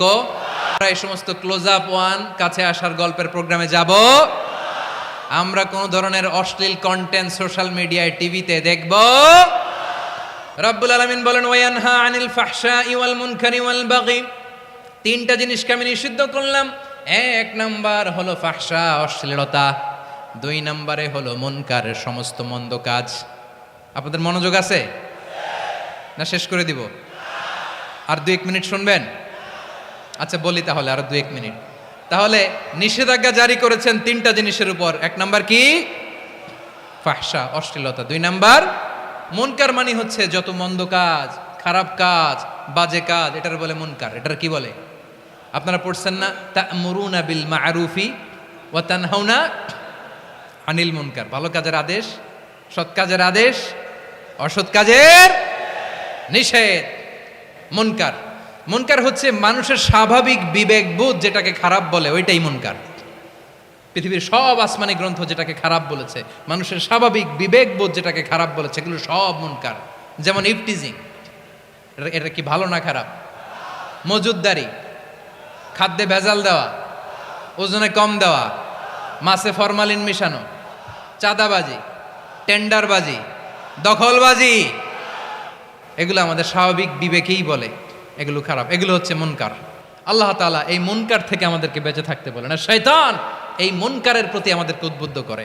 আল্লাহ তাআলা বললেন, ইয়া আইয়ুহাল্লাযীনা আমানু লা তাত্তাবিউ খুতুওয়াতিশ শাইতান ফাইন ওয়া মান ইয়াত্তাবি' খুতুওয়াতিশ শাইতানি ফাইন্নাহু ইয়া'মুরু বিল ফাহশাই ওয়াল মুনকার।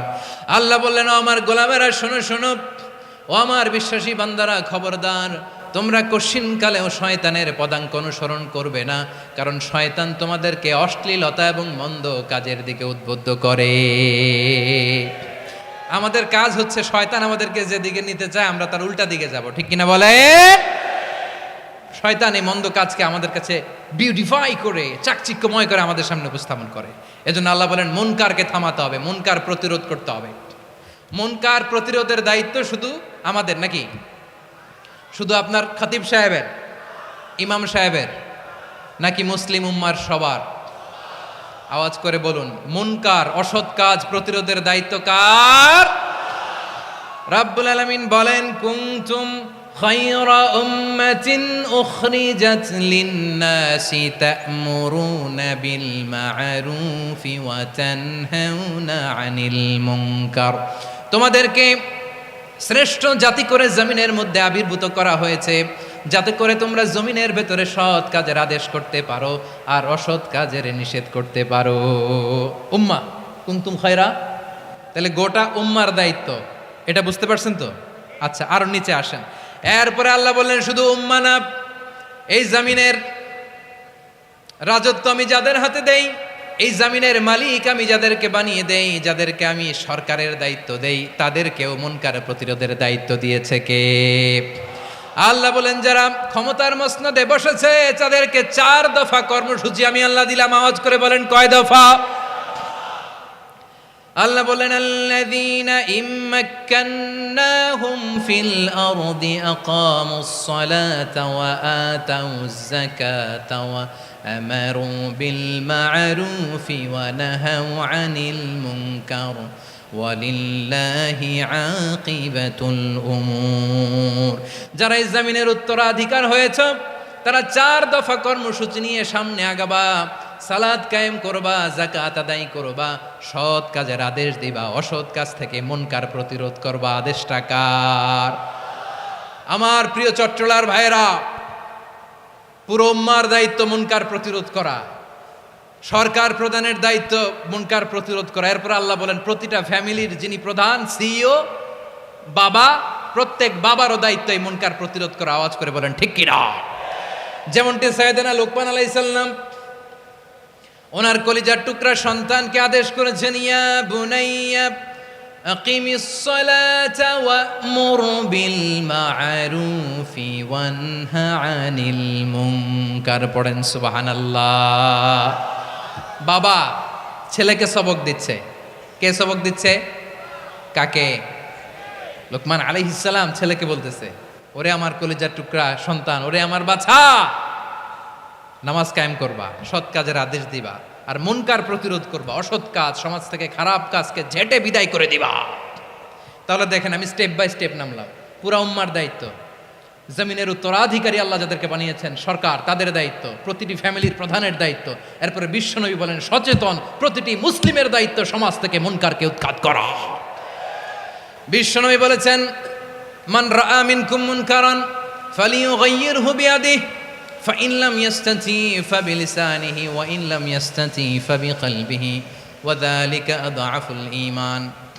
সমাজে যে মুনকার দেখবে, খারাপ কাজ দেখবে, সে যেন হাত দিয়ে সেটাকে থামায়। কি দিয়ে? আপনাদের তো হাত নাই না? হাত আছে, হাত আছে। ওরা যেই হাত দিয়ে অন্যায় করে ওইটা প্রতিরোধের জন্য আমাদেরও হাত আছে না নাই? থামাতে হবে। থামাতে হবে।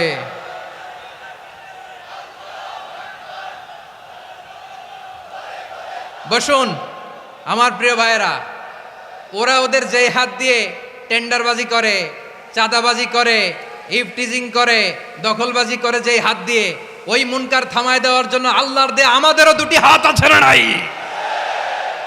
আমাদেরও হাত আছে, থামাইতে হবে, থামাইতে হবে, হিম্মত করতে হবে।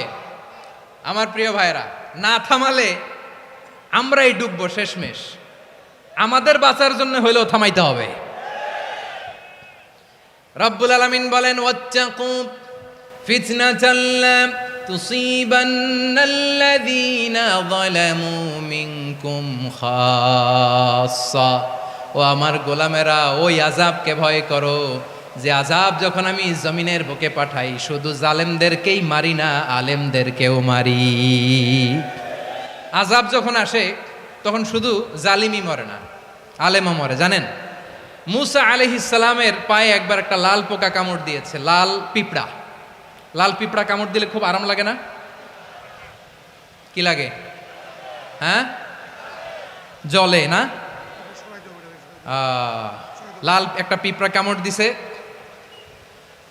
তো উনি রেগে মেগে পাশি দেখে লাল পিঁপড়ার বাসা, পা দিয়ে ডলে মুছে সবগুলো পিঁপড়া মেরে ফেলছে। এই ঘটনাটা আল্লাহ ঘটিয়েছেন এজন্য। মুসা আলাইহিস সালাম ছিলেন কালিমুল্লাহ, সরাসরি আল্লাহর সাথে কথা বলতেন। তিনি আল্লাহকে জিজ্ঞেস করেছিলেন, আল্লাহ তুমি যখন কোনো জনপদে আযাব পাঠাও, শাস্তি দাও, ওখানকার শুধু জালেমরাই তো মরে না, ভালো মানুষগুলাও মরে, তো আযাব দিবা মুশরিকদের উপর দিবা, অবাধ্যদের উপর দিবা, ভালো মানুষগুলারে মারো কেন? আল্লাহ বললেন, মুসা তোমার যে কামড় দিছিল পায়ের মধ্যে পিঁপড়া, কয়টা পিঁপড়া? জোরে বলেন। একটা পিঁপড়া, তো সবগুলারে মারলা কেন? রেগে মেগে পুরো পিঁপড়ার বাসা ভেঙে মেসাকার করলা কেন? এই মুসা, আমি যখন অ্যাকশনে যাই, আমি যখন শাস্তি দেই, তখন এত বাস বিচার করা হয় না, বাস বিচার করা যায় না। যখন অ্যাকশনে যাওয়া হয়, ওইটা ডাইরেক্ট অ্যাকশন হয়ে যায়। চিল্লায় বলো ঠিক কি না? এজন্য আমাদের বাঁচার জন্য হলেও এই পাপ থামাতে হবে, এই শয়তানের অট্টহাসি থামাতে হবে, অন্যায় অপরাধ সমাজ থেকে আমাদের থামাতে হবে। কারণ আযাব আসলে ওরাও মরবে, আমরাও মরব। একটা জাহাজ 2 তলা, আপনি আছেন 2য় তলায়, শুনতেছেন? শুনতেছেন? জাহাজ কয় তলা? আপনি কোন তলায়? 2য় তলায়। নিচের তলার কিছু লোক জাহাজের তলা ছিদ্র করতে আরম্ভ করছে। কি ছিদ্র করতেছে? আচ্ছা, জাহাজের তলা ছিদ্র করলে তলা দিয়ে কি ঢুকে? এখন আপনি যদি বলেন আমার কি, আমি তো 2 তলায়, আমার কি, আমি তো সেফ, আমি ইন দ্য সেফ জোন, আমি তো ভালো আছি, আমি তো ভালো আছি, ওরা ছিদ্র করে ওরা মরবে। আসলে কি শুধু ওরা মরবে? নাকি তলা ফুটো হলে ভিতরে পানি ঢুকলে আপনারও সলিল সমাধি হবে? তলা দিয়ে যখন পানি ঢুকবে, জাহাজ ঢুকলে আপনিও মরবেন। এজন্য নিজে মরার আগে ওই পাগলগুলোর নিচতলায় যে থামাতে হবে। চিল্লায় বলেন ঠিক কি না? এজন্য আল্লাহ বললেন, মুনকার প্রতিরোধের দায়িত্ব সমাজের টপ টু বটম সবার। পুরো আম্মার দায়িত্ব, সরকার প্রধানের দায়িত্ব, প্রতিটি ফ্যামিলির প্রধান বাবার দায়িত্ব, বিশ্বনবী বললেন প্রতিটি সচেতন মুসলিমের দায়িত্ব। এজন্য মুনকার প্রতিরোধ করার দরকার আছে না নাই? সমাজে এই যে ইফটিজিং হয়, আপনার বোনের বয়সী একটা মেয়েকে কিছু বকাটে টিটকারি করে, এই বলে সেই বলে, নোংরা কথা বলে, রাস্তায় দেখেও আপনি পাশ দিয়ে না দেখার মতো চলে যান কেন? আপনি দাঁড়ান না কেন? আপনি দাঁড়ালেই তো থেমে যাবে। কারণ সত্যের যে শক্তি, তার সামনে মিথ্যা মুখ থুবড়ে পড়ে। আপনার সামনে ও কিছুই না, নাথিং। আপনি দাঁড়ান, ওকে প্রশ্ন করেন যে আমার বোনকে তুমি ডিস্টার্ব করো কেন? আপনাকে দেখে আরো 5 জন দাঁড়াবে, 5 জনকে দেখে আরো 10 জন দাঁড়াবে। আমাদের নীরবতা আর আমাদের নিশ্চুপ থাকাই জালিমদেরকে আরো শক্তিশালী জালিম বানিয়েছে। এজন্য মুনকার প্রতিরোধের দায়িত্ব আমাদের সবার। টেন্ডারবাজি, চাঁদাবাজি, দুর্নীতি, অপরাধ, দখলদারিত্ব, মজুদদারি, এগুলো সব কিছু একসাথে প্রতিরোধ করতে হবে। ঠিক কিনা বলেন? একটা মানবিক সমাজ যদি চাই, প্রতিরোধ করতে হবে। প্রিয় ভাইয়েরা, আল্লাহর শপথ নিয়ে বলি, এই নাসিহাতগুলো সবার জন্য, সব দলের জন্য, সব মতের মানুষের জন্য। আমরা কোনো দলের প্রতি মানুষকে ডাকি না, আমরা ডাকি ইসলামের দিকে। সব দলের, সব মতের সব মানুষদেরকে আমরা আহ্বান জানাই, আসুন আমরা একটা সুন্দর সমাজ বিনির্মাণ করি। এই যে নতুন বাংলাদেশের এক সুযোগ এসেছে, আর জীবনে হয়তো আসবে না, সামনের 100 বছর এই সময় আসবে না। আসুন দেশটাকে আমরা সাজাই, আসুন আমরা দুর্নীতি বন্ধ করি, আসুন আমরা চাঁদাবাজি বন্ধ করি, আসুন আমরা দখলদারিত্ব বন্ধ করি, আসুন আমরা এক দল আরেক দলকে নিশ্চিহ্ন করার যে রাজনীতি এটা বন্ধ করি। সব দলের প্রতি আমার আহ্বান। আমি কিছুদিন আগে একটা নিউজ দেখলাম, ওই যে লন্ডনে বসে জনাব তারেক রহমান সাহেবকে আমি ধন্যবাদ দিতে চাই, উনি সংবাদ শোনা মাত্রই ওনার দলের অনেক চাঁদাবাজকে উনি বহিষ্কার করেছে। I do appreciate. প্রতিটি দলের এরকম ইনিশিয়েটিভ নেওয়ার দরকার আছে না নাই? যে কোনো দলে এই প্র্যাকটিসটা থাকার দরকার আছে না নাই? চাঁদাবাজদের সাথে আপনারা নিজেদেরকে মুক্ত ঘোষণা করবেন যে এরা আমার দলের কর্মী হতে পারে না। আমরা চাঁদাবাজ মুক্ত বাংলাদেশ চাই, জুলুম মুক্ত বাংলাদেশ চাই, ফ্যাসিজম মুক্ত বাংলাদেশ চাই, গুণ খুন খারাপি মুক্ত বাংলাদেশ চাই। আমরা নতুন ভোরের বাংলাদেশ চাই। ওই বাংলাদেশ পাওয়ার জন্য মুনকার প্রতিরোধে, অন্যায় প্রতিরোধে যদি বাঘের বাচ্চার মতো, আবু সাইদের মতো 2 হাত উঁচু করে বুককে টান টান করে প্রসারিত করে দাঁড়াতে হয়, রাজি আছো মুসলমান? কারা কারা রাজি? আল্লাহকে হাত দেখিয়ে প্রতিজ্ঞা করো।